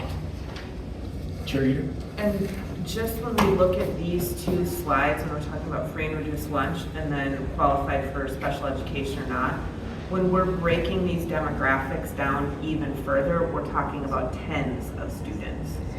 Potentially, yeah. I mean, if it's able to be reported, that Then means does that mean there's 20? If there's, so is that same standard? there's enough for us to count them. If it's less than, I think it's 10 in this aspect. We always say 20, but I think it's 20 for the bigger, broader. Is it? It said 20 on the deed. Did it say 20 for this section So too? it's 20 Yeah. for this section Yeah. too. So if you remember our Hispanic students, we had only 23 students that were able to report on. So they weren't able to report any special education Hispanic students because it would have been less, because you can see our rates are higher. It wouldn't have been enough, so we're not getting a number. So not to dig, but I am going to. So does that mean, so like for the Hispanic students, we know that we have 23 Hispanic students. So they're saying when we're looking at Hispanic students for eligible and not eligible for free and reduced lunch, there must not need to be 20 in each of those categories. We're just saying 20 total. And of those 20, okay. Okay. Got it. Question on that follow-up, Ben. Do you have access to what those numbers are for, let's just, the example that we were just using is our Hispanic students? How many of them are eligible for free and reduced and not eligible, so that you can do the deeper dive on that? So we do get a downloaded spreadsheet that really gives us down to the individual student and whether they graduated, their demographics, whether they qualify for special education, whether they graduated, continuing, dropped out, or are unknown. So we get a report that has every single individual that we can utilize with our counselors and our principals to kind of see what the bigger, broader picture is. Okay, all right. Now we're going to get into some specifics. One more slide, Shannon, thank you. About our graduation performance by some sites. So I wanted you to see this as well. So when we take a look at our all students, we commented that it was 84.77 for our, I think it was 84.8. However, it was, I went out one more decimal point, I think, but it's an increase of a 7.85. But then let's relate that to how our demographic groups did at Denfeld, because you saw the bigger, broader picture at the district level, but I want you to see that our students were making some good gains. Some of our student groups are making some good gains at Denfeld as well. So our American Indian student rate went up on 11.52%. So that's powerful right there. I would love to say I know exactly what contributed to that, and I don't. I do want to point out that, we do have our Indigenous cohort at Denfeld. However, last year was its first year. They started out with 9th and 10th graders. I think they eventually brought in some 11th graders. I don't know that seniors were part of that group. So we're not going to feel that impact on that cohort. We might start to see some impact this year, but I would imagine the following year would be the year when we would see more of an impact of students that might be with that cohort for a couple of years, if that makes sense. So I just want to, that looks great. I just want to make sure we know that it might not be because of that particular programming that we put into place. So. Question. Member Banks? So as I look at the Denfeld graduation performance stuff, and under the Black graduation, 24, 50%, 25, 53.33 for a plus 3.33 increase. Since we have such a small number of students of color anyway, how much longer is it going to take?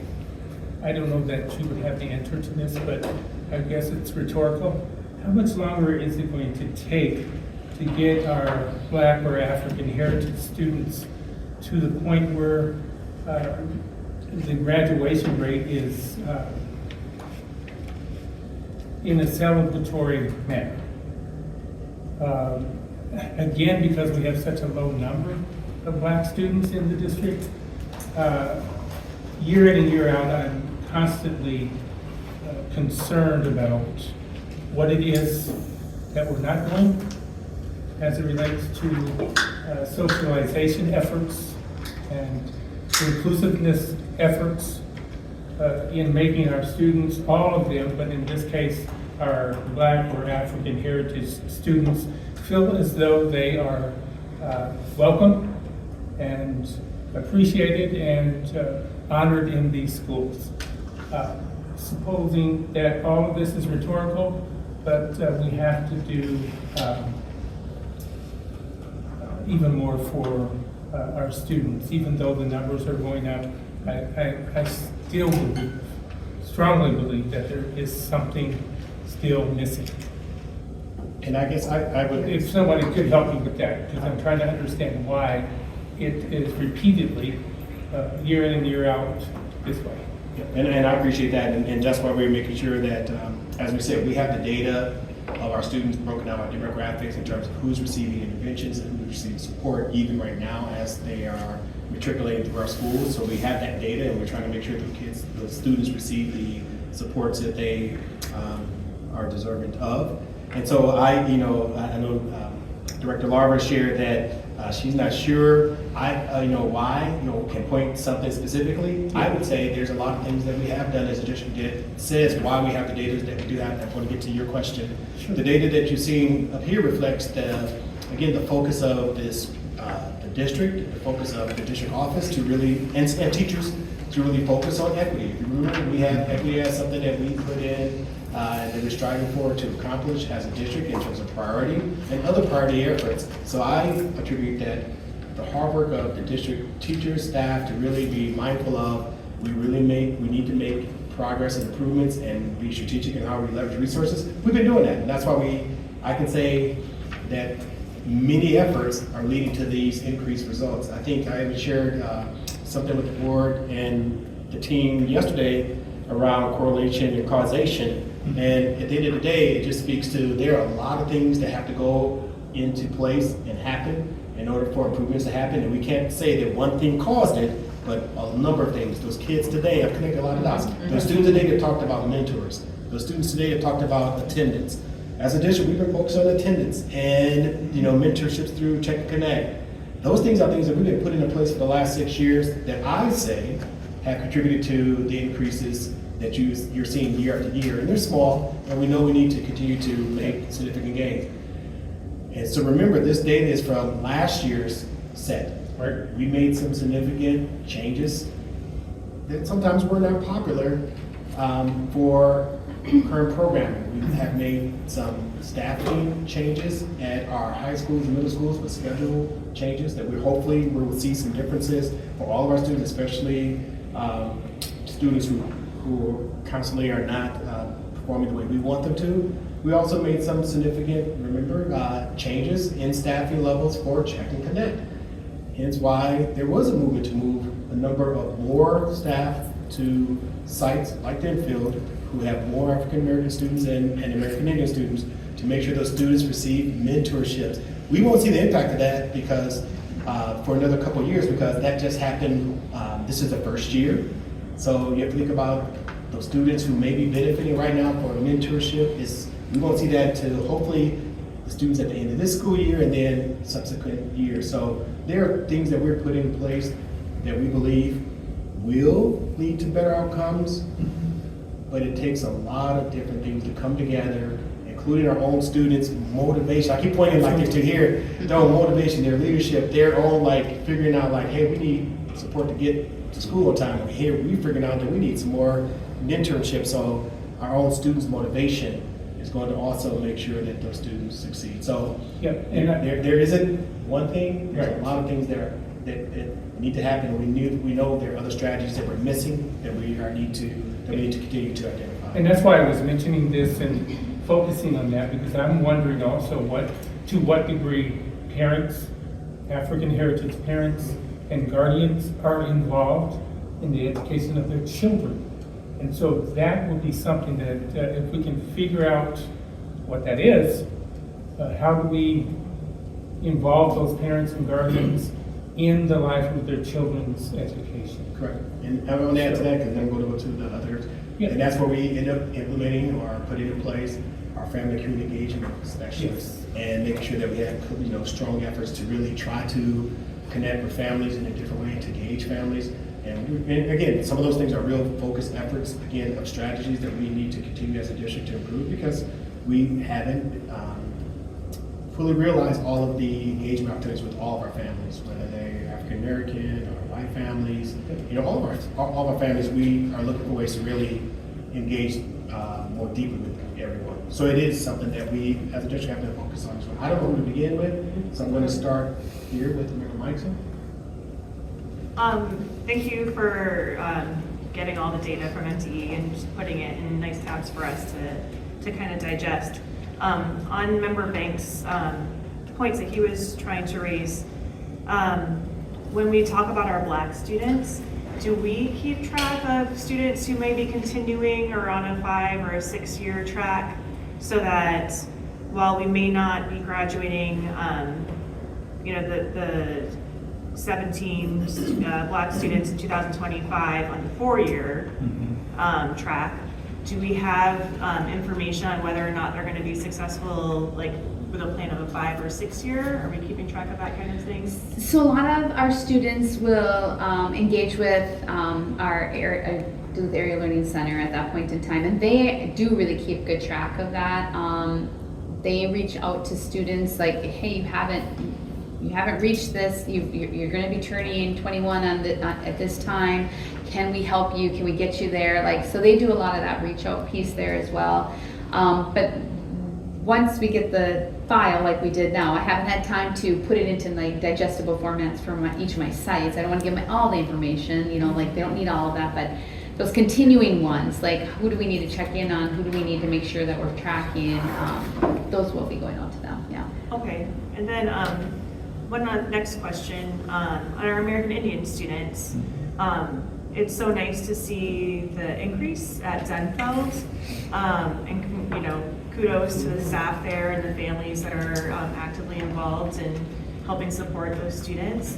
I'm trying to understand the math a bit, because we see our 4-year graduation rate across the district for our American Indian education students is 52%, which means we're graduating, or in 2025, we graduated 38 of our 73 American Indian education students. So 35 then didn't graduate in 4 years. But when we look at Denfeld's rates of being at the 74%, and we don't know what the N is there, but then it looks like at East and at ALC, they don't even have 20 students that fit into that category. So I'm just trying to figure out how we have such a high rate at Denfeld and much smaller percentages at our other 2 sites, or 3 sites, but our overall graduation rate is dramatically lower. Yeah, that's a good question. When we get further along, I'm going to show you a slide that's going to kind of show you what's kind of a bigger, broader picture. I'm going to kind of try to paint for you with one of our later slides, and then we can come back to that if that's Perfect. okay. Thank you. Okay. Member Sadowski. I just would say I really appreciate Member Mike's question. I was looking at those numbers too, and then doubting my math skills, so I didn't ask. But I'm glad that you'll cover that. I also, but the reason I had my hand raised is I really appreciated Member Banks' comments just on family involvement, and then earlier on, in our other presentation, when Member Banks asked our students here who were from Denfeld presenting just about their thoughts and feedback on the transportation and the DTA. And I just think when you look at some of our different student groups, I hope that we continue to look for ways to engage them in their feedback on, you know, what would be helpful for them to get them across the finish line. What do they need at school? So I know that we do that, and I know as board members we don't get as many opportunities. I really appreciate our student school board reps very much. So thank you for being here. I know that we all really appreciate those updates, and I also remember Mike, so I know you mentioned earlier just the idea that we've had for a long time for the student interdistrict council, or however we call it. That would be great, but either way, I just think it's really important to continue to look for ways to engage student voices and what they need. So thank you. And I would say thank you for those comments. When I think about, I know that Director Larva is going to come with a report in May on the inter-district student council and the updates there. So that's our plan. But we also, to your point, thinking about like how are we getting student voice, I think the involvement of the dashboard students, they've done a lot. Thinking about our community schools efforts, that's another avenue. And so I think that we have some good things going, and I think that there's also some pretty significant risk involved. We're going to hear in a few minutes about our budget and what things look like for next year and years moving forward. You know the reductions that we had to make this year, and you know things that were on the table and things that we needed to do to shift funding and reallocate funding to keep our Check and Connect mentors. I honestly, without thinking about change in state funding or operational referendum, I think we're going to continue to have impacts on some of the safety nets that we have for our students and some of the things we have as far as intervention. And so I put that out there as a warning to us that we need to really think about what are we going to do to make sure that we have in place some of the things that have helped us show some of the success. Because if we take away many of those things, you could have negative impact. And when I think like Check and Connect, I know we talk about making sure that we're not assigning total connection to things, but the grant funding ran out for that this year, and we had to find other funding and other ways of finding reduction to keep those positions, because we do want to keep that in place because we are seeing the results. But I think the community needs to know, and the board does know, but the community needs to understand that we're very close to having to cut into things that have even greater impact with these things in mind. And so I hope that we're thoughtful in that regard. Member Larva, your hand was up earlier. Sorry. Yeah, it was, and some folks have said some of the same things, so really good discussion and questions. I just wanted to add to what Assistant Superintendent Bonds had said about the efforts that are working, and wanted to make sure, and I think John mentioned the Duluth Community Schools Collaborative, and that expansion that we did a few years ago. And I know they're providing lots of different services also with families for support, and whatever we can do to continue to support the Duluth Community Schools Collaborative. I also think about, and would love to hear more about the Denfeld community conversations that have been happening or are happening. I can't remember when they were on, but what kind of turnout happened at those conversations, what kind of interest was there in providing feedback, particularly on how to make Denfeld better. So I'm interested in that, and this presentation made me think about that. And then I guess my last comment just is I'm glad to hear we're going to get an update on the Inter-Student Council in May, and we have been talking about that for a while. So more just kind of thoughts on that, so thank you. All right, so we can just kind of go through. You can see where East was. It's very similar format that I had to Denfeld, so you can kind of see where some growth areas are. I didn't have enough to put American Indian and Black in there, as you can see. And then the next would be ALC, and I know that's what you guys were talking about. But you can see where some of the changes are within those pieces as well. I'd like to just kind of move into the graduation status definition because we've talked a little bit about it, but so if you go to the next slide, I just wanted you to see like what the state definitions are of these things. So If they graduate, it means they're graduating within that 4 years of within entering 9th grade. They still qualify, so like you might have a graduation May, whatever it is. They might attend summer school and be able to graduate after summer school. Those kids still qualify in the 4-year rate. So just so you're aware that it doesn't have to be like that end of May. If they complete during summer school, they get counted in as a graduate for us. Continuing means that the student does not graduate but continues enrollment towards either a 5, 6, or 7-year graduation. So we do get the numbers of that, of how many of our students are in that continuing status. Dropout means that they officially are dropping out sometime during their 4 years at high school. There's many reasons why they might drop out. So they are counted at the high school that they attended for the most time. So when we're talking about our dropout rates, we're talking about like if they spent most of their time in high school, if it's 2 years, 3 years, however much time it is, whatever school they spent the most time at is where they're counted as a dropout. Okay, so if they spent the most time in our district, they might be counted as a dropout, even though they might have gone to another district, if that makes sense. Okay, I know that's hard. Rosie? Just, will we be able to, and I know we've gotten it in the past, for the continuing, the 5, 6, or 7 year, kind of get those numbers? Yeah, we can grab those for you. Yeah, we can get those to you. And with regard to the 3.4% that I'm looking at here for the dropout rate in our district, how does that compare across the state? Is that considered high, or is that low, or?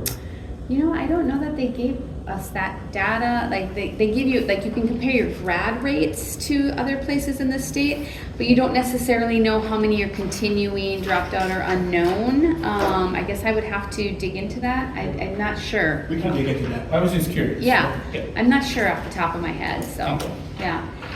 So that was dropout unknown. Now this is one that, that is interesting. So no enrollment is found. So they leave high school at some point in time, and they might go, oh, do you have it? You found it? Okay.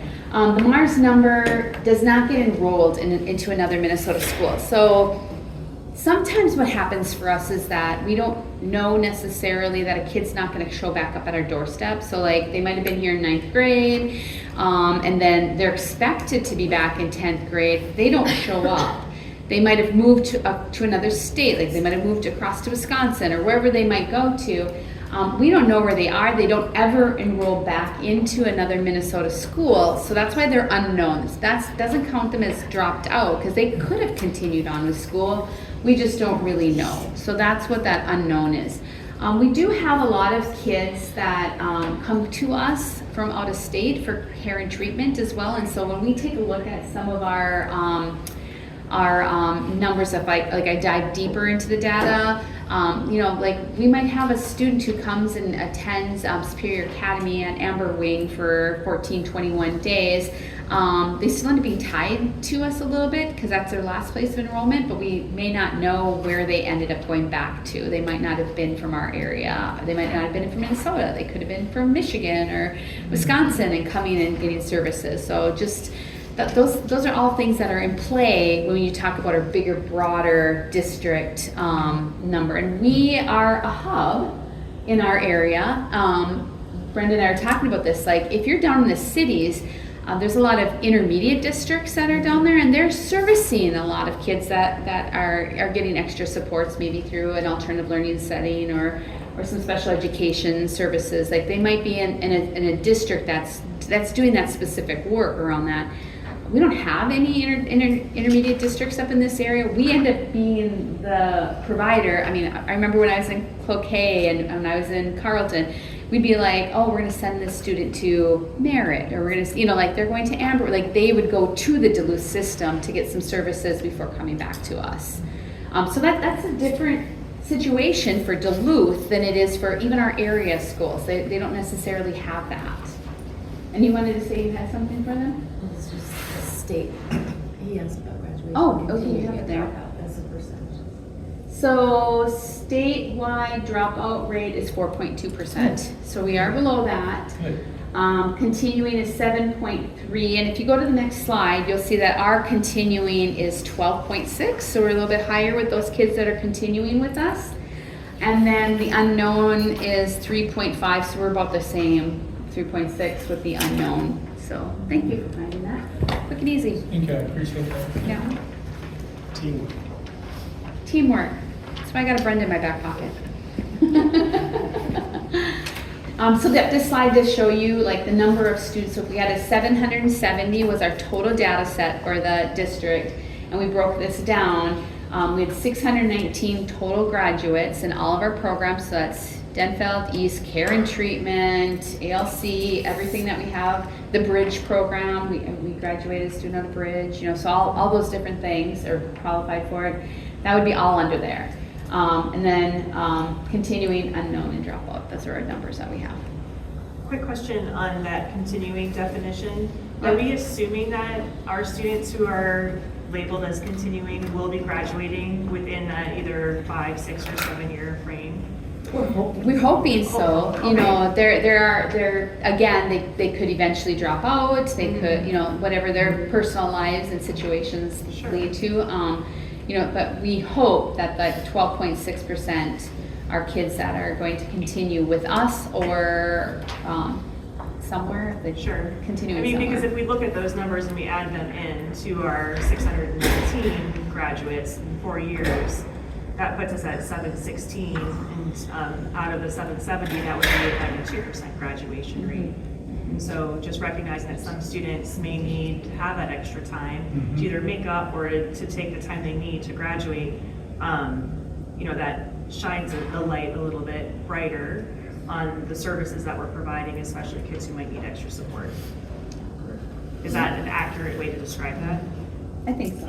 And like she said, the 4-year rate is used for accountability purposes, yet they do track the 5, the 6, and the 7. And Jason can tell you, like, many of our kids that struggle or need additional support, are they allowed to stay till they're 22 now? 22 now. There's more spots at the table. Come join us. But they're allowed to keep going until, I believe, 22. They can stay at the school till 22. It was about 20 years ago, I sat at a conference and the state director for special education made the statement, it should be more common for students on IEPs to stay past the 4-year graduation rate because we need districts to support them with their educational needs to make sure that they're well prepared for after high school. So there are good justifications for why kids need to stay. Not all kids on IEPs need to stay longer. Many kids graduate within the 4-year rate, but we do have special programming. You mentioned a few of our programs where we have 18 to 22-year-old offerings. We're expanding that at the First Street site a little bit with some wonderful new facilities that we don't have right now. It's going to be awesome for some of our special education students. More common for kids on IEPs to go past the 4-year grad rate. Thank you. I just want to clarify the 22. Is it up to their 22nd birthday? Yep, they don't get, if they 21. have 22 at January, they don't get to stay till the end of the year like they could when they were 21. Okay. You got to stay till the end of the year. But now, on your birthday, 22 years old, you're done with school. I just wanted to kind of expand on the continuing 5, 6, or 7. I know just talking with people when graduation rates come out, I try to explain that a lot to people that it doesn't include the 5, 6, or 7 and some other reasons. And I think that's just really helpful as we're talking in the community or interesting over the years.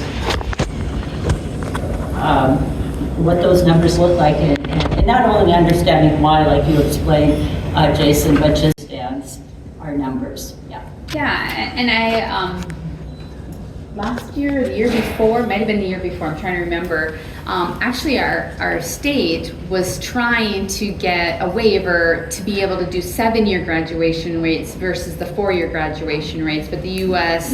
Department of Education said we had to measure 4-year and not the 7-year. So just that, even they recognize that, that the 7-year might be more accurate for us with some of our different cases that we have.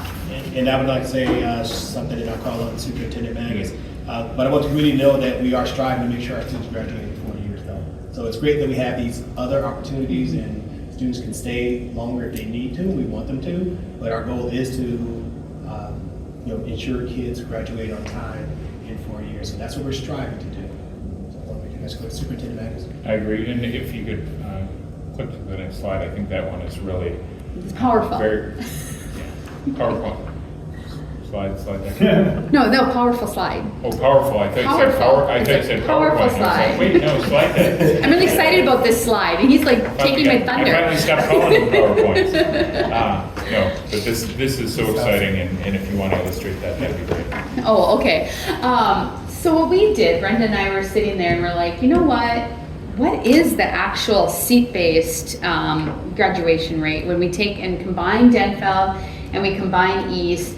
Our traditional sites combined graduation rate is 92%. So we're doing something. If students can stay in our traditional school sites, they're being very successful. And so what that leads us to is we have some opportunities for some growth with those kids that are not feeling like they belong at our traditional sites, that maybe are feeling like they need something else. Like how can we support them better?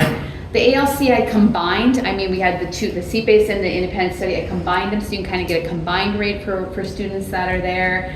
AEO, care and treatment, that's a very tricky area. And so when you take a look at that, like there's 36 students that are in that cohort. They're coming to us from Rockridge Academy, they're coming to us from Arrowhead Juvenile Center, they're coming to us from Superior Academy, and Bethany Crisis Shelter. They're being counted within that number for us. 2 actually achieved graduation. So I think about those times when we get to go to Chester Creek and we get to go to a graduation, or when we're there, that is a huge deal, and we need to celebrate each of those individuals that are getting across the stage when they come through that program. So we have some work in some of these areas. We know that there's other factors. There were some of those kids as well.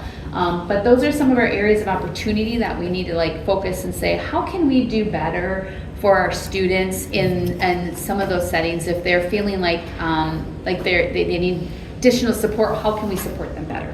Right. And that speaks right to what you were describing and remind children in terms of opportunities. If you look at the students who are in the AOC combined, we have a lot of students who, are choosing that as an opportunity. But the question always, has to come up is why? How can we, support students to stay at the sites if the sites at Denfeld or East is where students are having more success? How can we encourage students and support them while they're at their home site or those sites before they make other options at AOC-AO? And I'd say that's not something that students, if that's something that they and their families want and they choose, great. If we want our students to have those opportunities. But we also want to make sure that if they're going to those sites for other reasons, well, how can we support them to stay in our sites to feel like they're connected, they are feeling lonely, and they have and experience success at Denfeld and East. So that's how we use this data to inform decisions and to determine what are our strategies to improve outcomes overall. But again, if students, families want to choose an alternative setting, great for them, and we have in our ALC-AEO an opportunity for those students and those families. And so we encourage families to seek that out. Member and Chair. Yeah, thank you again, and yes, 92% is wonderful. I would say, our CTE expansion and all those other things help with that. Do we capture when families are considering or make a choice to go to ALC or AEO for that matter? Why? Are we capturing that kind of information to help us think about what's their choices, I guess?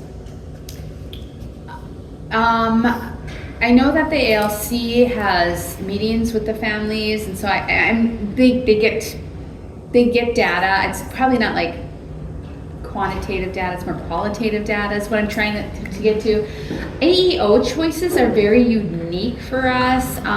When we take a look at these AEO numbers, those are students that are strictly going through AEO. And so we have a lot of kids that are choosing AEO for a quart or supplemental type of things, like or one class or one course or two courses.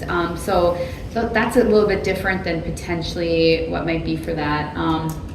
I could get more information from Mr. Glockley, Principal Glockley, about that if we needed to. Yeah, I guess I'd be interested in that, but I just would want to, back to kind of family and parent engagement and families helping to support and choose. And I certainly, over the years, have known many families who have chosen ALC for a variety of reasons. Are we capturing it so that we can also make sure that information is feeding back to East and Denville and what they're doing to support families and students? So I guess I'm just curious on how we're capturing some very good information for us to better our programs. Sure. So I guess when we come back to groups that have small numbers, like if we look at our Black student or Hispanic students, and I'm making an assumption here that we're talking about those numbers stay relatively consistent. So like maybe one graduating class we have 35, but maybe we have 33, but maybe you have 38, so we're within some line. Is looking at these data points in absolute numbers more explain it better, because I don't want to get wrapped around the axle when we talk about these percentages, like, oh, we've gone down 3% or up 3%, because that literally could be the difference of one student or two students. So when we're talking about looking at long-term graduation rates, if we're still bumping around that 30 and we're still only managing to graduate somewhere between 16 to 19 of those students, but we're bumping around the 30, like, have we actually made improvements? So that, so you just figure out how do you actually look at that data in a way that is helpful to be able to figure out what supports are actually working. Because I just think in these small numbers, percentages don't actually matter, because there's no standard error, so I can't. And the sites are the ones that would know the supports that they have offered to those students. And so, as I said, we just got this data last week. And so, what I try to do is I try to clean it up so that I'm giving just Denville their data, just East their data, and then they, the individual students, try to put in a little pivot table so they can kind of do an easy way of organizing and sorting them. But I haven't had a chance to do that for them, and they would be able to dig down and say, okay, these particular students that we have in this group, what were we doing for them? Okay, can we make some improvements here? Yes, it's just those numbers in such a large goal are so hard to figure out.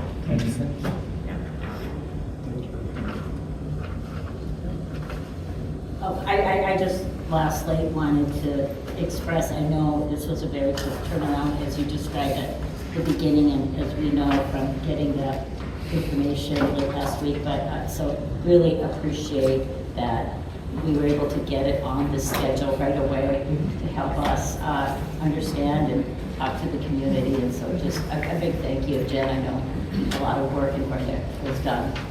She's on vacation. You did great. I did the quick news first. She didn't help with the presentation. And while we're sharing gratitude, thank you so much. Thank you to Mr. Bonds and the DOE team as a whole. Also to Adele Wellness, because she worked hard together for us as far as communication. If we think about ourselves as an entity working with the state, and I know I communicated with the board, I was a little surprised and quite honestly a little disappointed that the Minnesota Department of Education shared the information with 24 hours in advance. It did not give us enough time to have cogent, thoughtful communication, but I'm glad the team rallied and put it together. So we'll make sure that we're giving that feedback as we move forward. Okay, thank you. Next up, we have a presentation and provided for us by Director of Child Nutrition, Sheila Oak. And we also have our very own Director of Finance with us as well. Okay, good And so I evening. will turn it over to the both of them. Okay. Well, I'll wait. This one first. Yes, please, thank you. Okay. Good evening. Good evening. This is Sheila Oak. I know you've all met her before. She's our nutrition expert, and she's done a nice job putting together a summary sheet of the highlights of our food and nutrition program. And then we're going to do a quick dive into an audit that she just went through of the after-school program. So, Sheila, do you want to? Sure. So the sheet that you see there is kind of just a point sheet I use when I do presentations to other groups, so they get a feeling of what our program actually does, all the different aspects. So that's all that really. Just an overview. Yeah, that's all that. And really. I did ask Sheila if she would just go over the free and reduced lunch application information. Yeah, you'll see it on there. It says that there's $1,200 per year, and that means we have gone down to $1,200 per year that come in over the computer or on paper that someone actually fills out. All the rest of our stuff comes in, all of our students come in on the direct certification list from the state of Minnesota. So do we still send them out in packets? And we send out a postcard, and I have a note on there if they'd like one mailed to them. We do. They call the office. But the majority of parents fill them out online. They're used to doing their taxes online, and I still help an occasional older than average parent fill them out. We were looking, okay. Do we still have a few paper copies for school administrative staff, or if parents need it that? Absolutely, and the form itself is located right on our website. They can print it off, or I frequently will get an administrative assistant that wants me to email them one or send them one. So yeah, we try to make that as easy as possible for everybody. So that's all that is. That's just a big list of all the things we do in child nutrition. Just a regular day for you, Sheila. You bet. Okay, do you want to start the audit? Yes, in October, our after-school supper program had a USDA audit. It's our smallest program, and I can say in my 27 years, it was probably the most intense audit I have ever been through. 7 hours at a table with 2 auditors. It was very, very intense. And what you see, the audit findings, the report, I'm not going to read it to you. It's pretty self-explanatory. When they cite you on things, you have to write a response on how you're going to fix it. And you'll see when you look through this, a lot of my responses are exactly the same because a lot of the things they cited us on were related. So most of their findings had to do with, contrary to what everyone believes, the after-school supper program is not intended for everybody. It's intended for children or students that are enrolled in an enrichment activity after school. So it's not intended for kids to grab something before they get on the bus. It's not intended for the children from other schools to come and eat. It's intended for students that are there to have some nourishment before they go home. So the audit took place during the time frame the government was shut down, and a lot of children did not have SNAP benefits at home, and we could not find ourselves the strength to turn anyone away. So I got into a lot of trouble for that. The night the auditors were there, she watched how many students took a meal and walked out the door. just those kinds of things. So we're not talking hundreds and hundreds of meals. I think on average, our average right now is that DASH program you guys saw tonight. They are the main recipients of our after-school supper program. So about 20 kids use our program. So most of the findings had to do with that particular scenario, which I knew we were in violation, but I kind of felt it was worthwhile, so. And then I just had to write my responses on how we were going to fix that, and I did, and they accepted it, and. Do you want to tell us what your response was? How are you going to fix it? Well, I had to, what we ended up doing was, we had the students coming through punching in their numbers, just like they do at lunchtime. And we closed the window, and Anne actually comes and gets the meals now and hands them out to the group of students at that particular after-school activity. We communicated to coaches, other groups, drama coaches, anybody that wants to have meals, we're available, but the coach has to be willing to do the training that's necessary and to also process all the paperwork. So we haven't had anyone come forward that wants to do that. So we took about a week to communicate to students that we were no longer going to have the ability to provide this little snack to everybody at the end of the school day.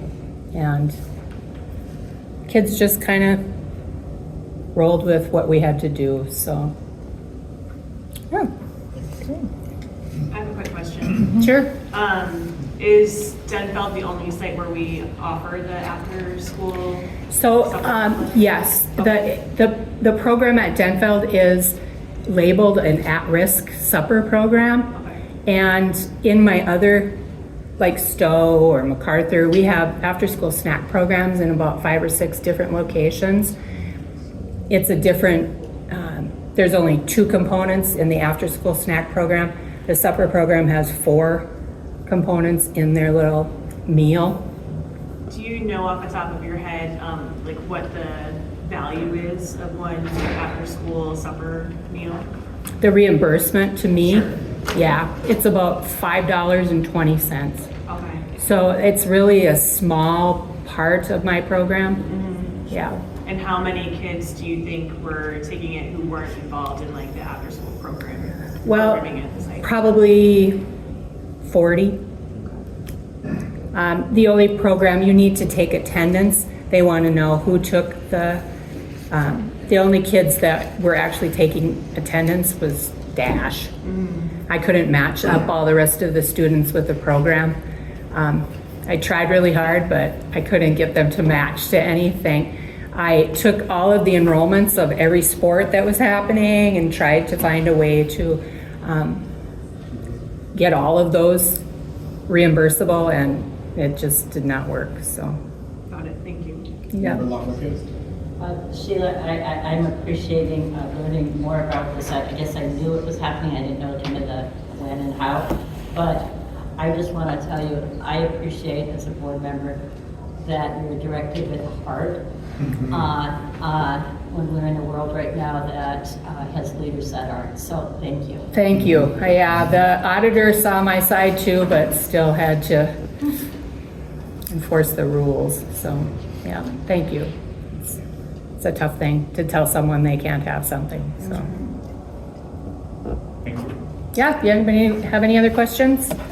And then I wanted you just to review the summer. Oh, yes, paperwork. I'm in the process of getting our summer program lined up. We do a summer program at 5 or 6 different schools, and we collaborate with community members and homeless shelters and those other areas that need meals. Summer meals are area eligibility, so it's generally our western side of town.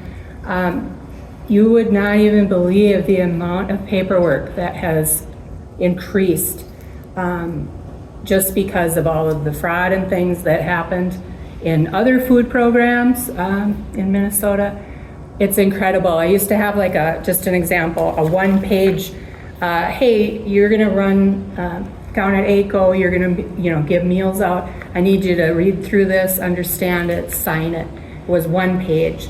The document now is like 9 pages long. It looks like a contract that people have to sign, and it's gonna be really it's just a lot more paperwork, and I don't know, we try to be on site to monitor things versus looking at how the paperwork looks. And I think that's a better way to go, but it's really, the one thing that you should know, Stowe is going to have a lot of construction this summer. I can't use them as a summer site, so I am working with the people that run the Gary New Duluth Rec Center out there. Yeah, and they're going to have a Boys and Girls Club out there this summer, and we're going to have meals available there for that area.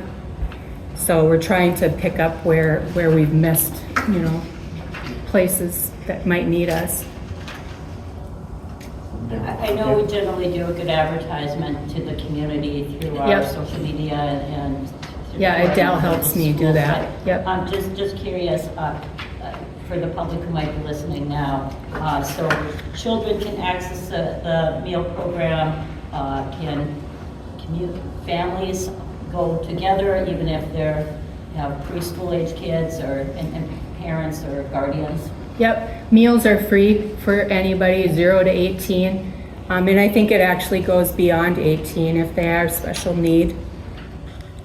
Parents can come, and the meal price is made by USDA. It's like $5.50 a meal, which they can pay at the site and have lunch with their breakfast or lunch with their children. Representative Bowles. It was something a bit before, like with the meal counting. I want to say that I know a lot, like, I know it might be hard to like count for like sports and stuff like that. Mm-hmm. A lot of the time after like I know some track kids, they come to Dash afterwards and they get the meal, or like the super snack we call it there, like then, and they kind of sign our attendance sheet. Don't know if that's helpful. It is helpful, and Anne's been very, very good to work with and tries to, that she knows that information, so when she orders the meals for the next day, she tries to make sure she has enough for everybody. And then, I don't know, would it be like also more helpful if like we had a like separate attendance sheet for like other like clubs or sports, or should we just keep like the same, because we just have one that's just for like everyone? Yep, so far right now, Dash is the only one that has agreed to do all the paperwork involved and participate in the way the program needs to be run. Oh. So we only need the one. Does that make sense? Yeah. Okay. Okay. Ta-da. Yeah, that's Okay. it. Thank you. Thank you, Sheila. Yep. Have a good night. You too. Next up, we have our very own Executive Director Zunich, who will provide a budget update, and I will turn it over to Executive Director Zunich. Okay, thank you. I'll give Ms. Brown a chance to bring that up for us. All right, good evening, everybody. I am here to speak to the preliminary budget for FY27. Wait, there we go. Okay. As I'll just, bye Sheila, thank you. I'll preface that the legislative session closes May 18th, so there are a few things that could still change. Honestly, I'm not anticipating much at this point. I have it as current as possible. I did meet with Jeremy, our Casapitas, our transportation manager, because I'm trying to nail down our fuel costs a little bit better, so I'm going to have to increase that at least by $85,000. So I will make some changes. I'll be coming again in May and again in June. So I'll just give you some parameters where we started here. Our average daily membership, I used 88,125 for this year. With the superintendent's approval, I increased it to 8,175. I am not brave enough yet to go over the 8,200 mark, but with our MARS coordinator, we think we're going to hit the 8,200 mark. So our basic formula allowance right now is sitting at 2.69%. I believe that is firm. And I gave you the per pupil amount. Our levy is updated in the frontline analytics, so the numbers do reflect our current and new levies. And our compensatory aid, I did have to adjust that. We thought we were getting 10 million too. We had to adjust it down to 9 million 3. So that's based on an MDE report. Our special education funding right now, the revenue projection is a little over 27 million, so 27.5 million. Our revenue, I will be bringing a revised budget for approval to the HR Business Services next month, actually this month in April. When we start out building our budget, we have to use the number that's right, that MDE has available to us, and then they do their cross subsidy and do all their adjustments. So that's why I'll be updating our special education revenue to 31 million. And for 27 right now, they're saying we'll receive 27.5. We should maybe get 32 million ultimately, but I can't use that number yet for the budget. Special education general fund impact, I just want everyone to know, to remember that 40% of the budget does come from the general fund budget. I have in there, just in case anyone wants to know, our setting 4 programs do cost between $500 and $1 million. Our personnel and benefit assumptions, I used a 2.5% average rollover because some, depending on where everything landed, I do try and build in some lane changes, but this year I really bumped up the lane changes. As you can see, I budgeted at 1.8%. Normally we add $150,000 or $175,000. That number reflects really close to 1.2 million. And a lot of that has to do with the READ Act and the lane changes there. Our insurance premiums, we know that is a for sure thing. Our health and liability insurance, I don't know about our liability yet. It came in at 11.86% this year. I've also used 15% as that number for next year. We just were asked to start submitting all of our information to the insurance company. That can be a May, June, sometimes even a July presentation to you. I will ask our insurance agent to come and present those numbers to you. Our new mandatory obligations, these are numbers I put into the analytics, is our Minnesota Family Medical Leave paid leave. I think I went too far there. I used 5%, our summer unemployment, I used 5%. And with food and nutrition, I also use 5% for unemployment because it really affects our hourly workers. So we have, some transportation and our food and nutrition people. So next. With our facilities and site-specific needs, the inflation strategy right now came in at 2.26%. I only applied it to capital projects. This was per the Federal Reserve 5-year projection.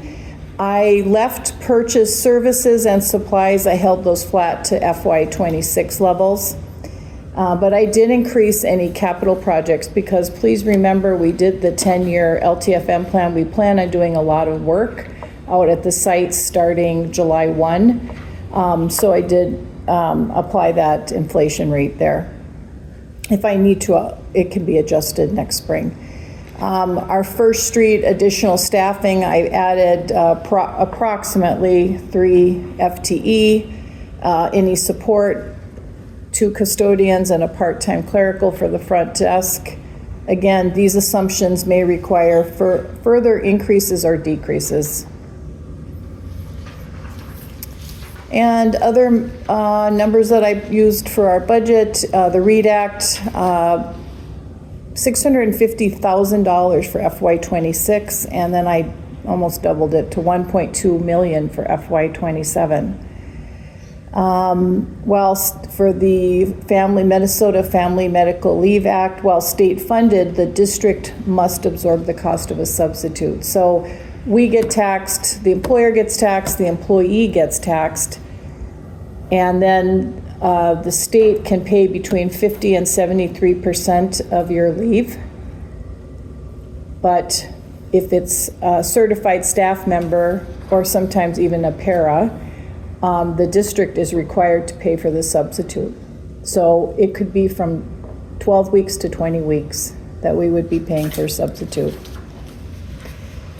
Summer employment is funded by the state through the end of FY27. I've brought this up before in our small group meetings. The first year, I think we were all gung-ho. We thought it'd be, $500,000. It ended up coming in at $55,000. The second year at $85,000. Well, last summer, which was our third summer, it came in at $682,000. So the momentum really grew there. We will get reimbursed for that, hopefully one more time. But after FY27, right now, there is no reimbursement to districts for the summer unemployment. Can you clarify, so have we been reimbursed for the first year and second year, and we're waiting on the third year? Yes, that is correct. And the third year, we will get the total $682,000? Correct. But we won't get it till when? We should get it this fiscal year. Okay. Yes, so when they, with school finance, you received approximately 90% of your funding during the year. And then in the fall, we get the balance, the 10%, and that's when you finalize your numbers and whatnot. And then sometimes we won't get that money even till January of the following year. I just need a clarification. Please, on page 109, is that a total of 6 employees? Correct? Or is that? I'm sorry, are we talking about the First Street? First Street downtown. Yes. So right now, potentially 5 plus a part-time clerical, which might end up being full-time, but we may end up splitting that with another, adding more duties to that position. So that could even be a full-time position. But yes, right now, the plan is 6 FTE. My biggest thing is when I first start building the budget, I just have to make sure everything's in there. So then, as it goes, we can tweak it, but I don't want to not put something in there. So if I have to overstate it, that's okay too. But the way things have been rolling, they're not been overstated. Okay, one more page down. Let's see, our financial outlook and risk assessment. So with the superintendent's approval, I do like to be real transparent about where we're landing here. So in FY25, roughly our general fund was overspent by $7 million. We already discussed that with our auditors, and we did a presentation there. Our FY26, right now, I'm projecting an overspend minimum of $4.2 million. I did some work today on it, and I think that number is going to be higher. And our FY27 planned budget reductions are $4 million. And you'll see when I have all the funds there, and you'll see where those numbers land. Our key concerns, of course, are our special education cost volatility. We just have to keep working at that. And whether we're going to have a miracle fund that's going to help us out, I'm not sure that's going to happen, but we definitely have to keep an eye out for that. And then, I'm going to be completely transparent here. I'm always thinking about our risk of statutory operating debt, SOD, due to general fund depletion. Now, we did leave a little over $5.5 million sitting in our assigned fund balance. It is the will of the board to, we want to hang on to our savings accounts. But with the way our projections are coming in, we'll keep I'll keep you updated on that, and we're going to keep a close eye on it.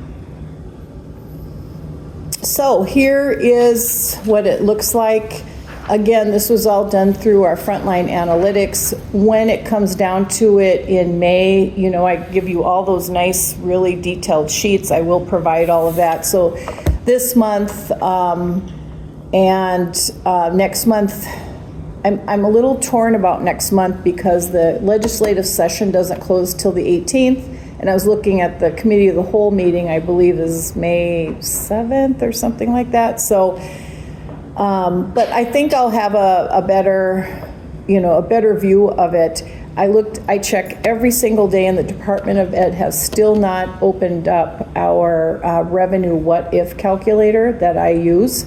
Every business manager uses to calculate your revenue, but what we use here is historical information and best guess. So our general fund, I have our revenue and expenses, and then to the right, you'll see that is where it's coming in at a minus 3.8 million. Again, I'm going to add roughly $85,000 in fuel. Just an interesting note, in FY25, we spent $212,000 in fuel. This year, it's probably going to hit $250,000. If I add another 85, we'll be at well over $300,000 for fuel. Superintendent Magnus? Sure, I just want to say thank you, Executive Director Zunich, for this detailed report. And I think that the work you've done and the board has done over the years has put us, we were put in a place of financial stability, but the situation, as we pointed out with the state,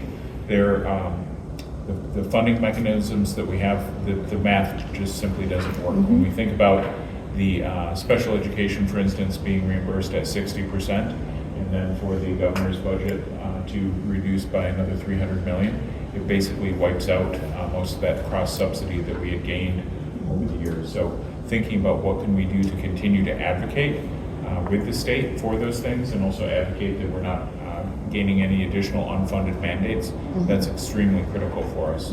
I think it's important for us to really think, though, about what are we going to do to make sure that we continue to support our students and families during these challenging times. I think the budget reductions we've made and that we've recommended, they are hard. This is the third year in a row that we're looking at reductions. So thinking about how are we making what I sometimes refer to as the least worst choices in tough times. I think we held really truly to a very open process. We had a lot of transparency, and now we're moving forward with some of those difficult challenges that we have. But we've made the best choices we can at this time. Thank you. You're welcome. Chair. Simone, do you remember what our FY25 budget was? I was just trying to think, when we look at where we're overspending, what percentage of our budget you have that error, that overspending, and if that is increasing or decreasing as we. Are you referring to the 7% that we are tracking right now? I'm just so if I'm looking on page 111, so the financial outlook and risk assessment. So I think I can answer your question. Okay. So our SOD percentage in FY25, it dropped down to 1.8%. In FY24, it was 10.7%.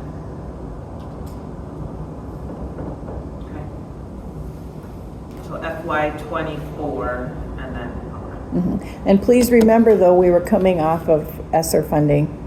So we were able to have a healthy balance there.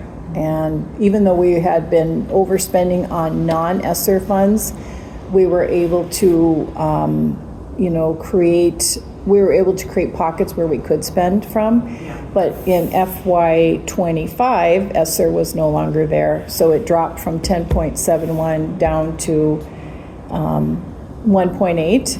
And all of our LTFM and capital projects we were able to cover, and it does truly come out of the general fund. And we have different programs that continue to be way over the revenue that we receive, and that we have to use our general fund for. So the overspends we know are coming from the services that we deliver to our special education students. That is correct. And then health insurance. Health insurance, and then our transportation costs are fuel and, every time we have people out with our great paid leave program and our safe and sick time, then we bring in substitutes, or if we don't have someone to drive the routes, we then engage our third party, our partner of Voyager. Because it appears as if our fuel costs have doubled in Yes, a year, 2 years? yes, a year. Especially in the past few weeks, of course, as we've seen fuel costs go up due to the current situation that we have globally. So I think when we look at these situations, when we think about the general fund, I think it's important to point out that when we looked at those reductions to correct for these spending trends, that we were focused on the general fund and changes in those areas. And when we went through our process, we engaged the community fully. We looked at, as we pointed out, we looked at the work we did through our thought exchange, and we looked at some of the trends, as well as the work that we did as a board to point out the guiding change document that gave us the main parameters for which we looked at things. We tried to avoid, as much as possible, impact on the classrooms, but we know that there is some impact on the classrooms. After 3 years, it's impossible to not have those reductions, with 85% of our budget being staff and salaries. There was impact to the staff, to the classrooms. And we also saw that our administrative overhead was something that we wanted to focus on, so we made reductions of 16% in our administrative overhead versus about 4% for our sites. So really thinking about those, that trend of trying to make sure that we were taking a bigger reduction from the district office and district services than we were asking of our sites. But those impacts will be felt, and we're trying to make the best choices we can at this time. Member Meissen? Thank you for the update. So special education funding, we see that our revenue projection in fiscal year 27 is down to 27.5 million. You mentioned that you would expect, or we should be getting 32 million. Can you explain why that's down? Is that based on the state's Blue Ribbon Commission on trying to find cuts? This is something different. No. So at this time of the year, they give you your they base it off of your expenditures from last year or the year before, and they say, okay, you spent 25 million a year ago. We're going to give you 25 million. I'm just going to use that number as a number. And then once they start, the revenue projection models available, they start gathering, you start doing your audit, and they start getting all of that information, all of our expenditures come in, then they start making adjustments. And so at this time, they don't have the information available to us, what the cross-subsidy amount would be. So for instance, this year I used a little over 26 million because that was available on the what if revenue. Well, now they're saying you will get an additional 5 million something. I'm going to bring it to you to HR Business Service. It's all ready to go. We will get an additional $5 million. And that's what we do, the adjustment in the springtime.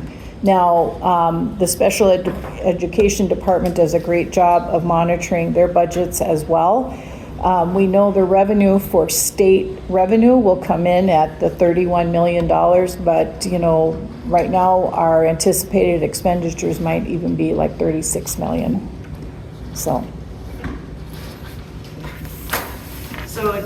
just to restate what you just said, we're spending 36 million this year. We're going to provide that to MDE to explain what we spend and how we spend it, and they will still only reimburse us a smaller percentage. the 31 million this year, and that is with the cross-subsidy aid, because we started at 26 million. Now they're saying we're going to give you 31, but our anticipated expenditures are 36. Now, a year from now, the revenue will probably come in at 36 million because they try and match it to the expenditures. But as we've talked about in several meetings, we're a year to a year and a half behind. So our revenue is never at matching our current expenditures.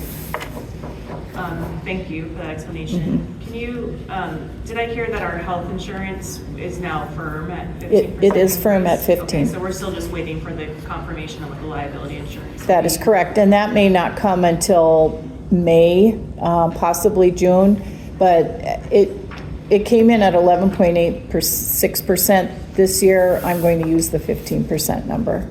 Sure.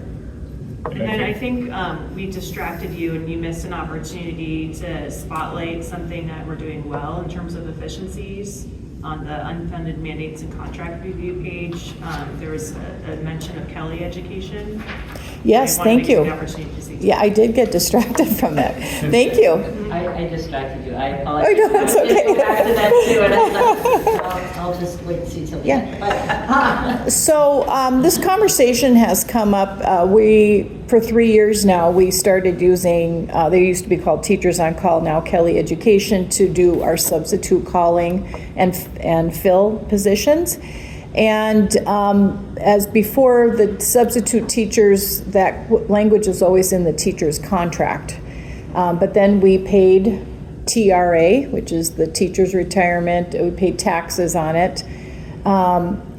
So by using Kelly, they now go in and make the phone calls. They bring in our substitute. So Assistant Superintendent Bonds asked me to get an analysis done on, are we truly saving money? Because it has come up at various meetings, you know, that they're still not thrilled that we're using Kelly Education. And through analysis, we figured we'd be paying 33% more if we handled it internally. And to point out what that means, you know, 33% of 1.2 million is about $400,000, which is about 4 positions. I always think about $100,000 as that's a teacher. So 4 teachers with benefits would be saved through using Kelly Education. I appreciate that. When you did that analysis, does that include site administrative staff time as well, or was that? No, it truly was the substitutes that we brought in. And that is a great point, because when we were doing it the other way, when it was built into our contract, I heard story after story. We had many clericals that spent sometimes their whole day just calling in substitute staff to come in to fill for the rest of the week. So that was much appreciated, that time wasn't needed to do that. Or our principals, you know, had to spend a lot of their time filling in those subs. So.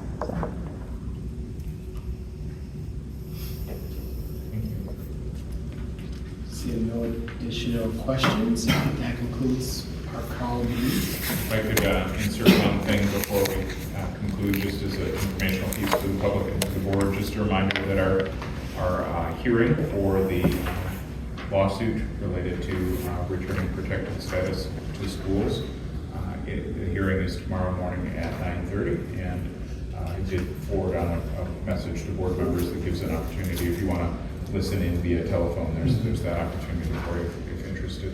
So that will be covered as well. That's all. Thank you.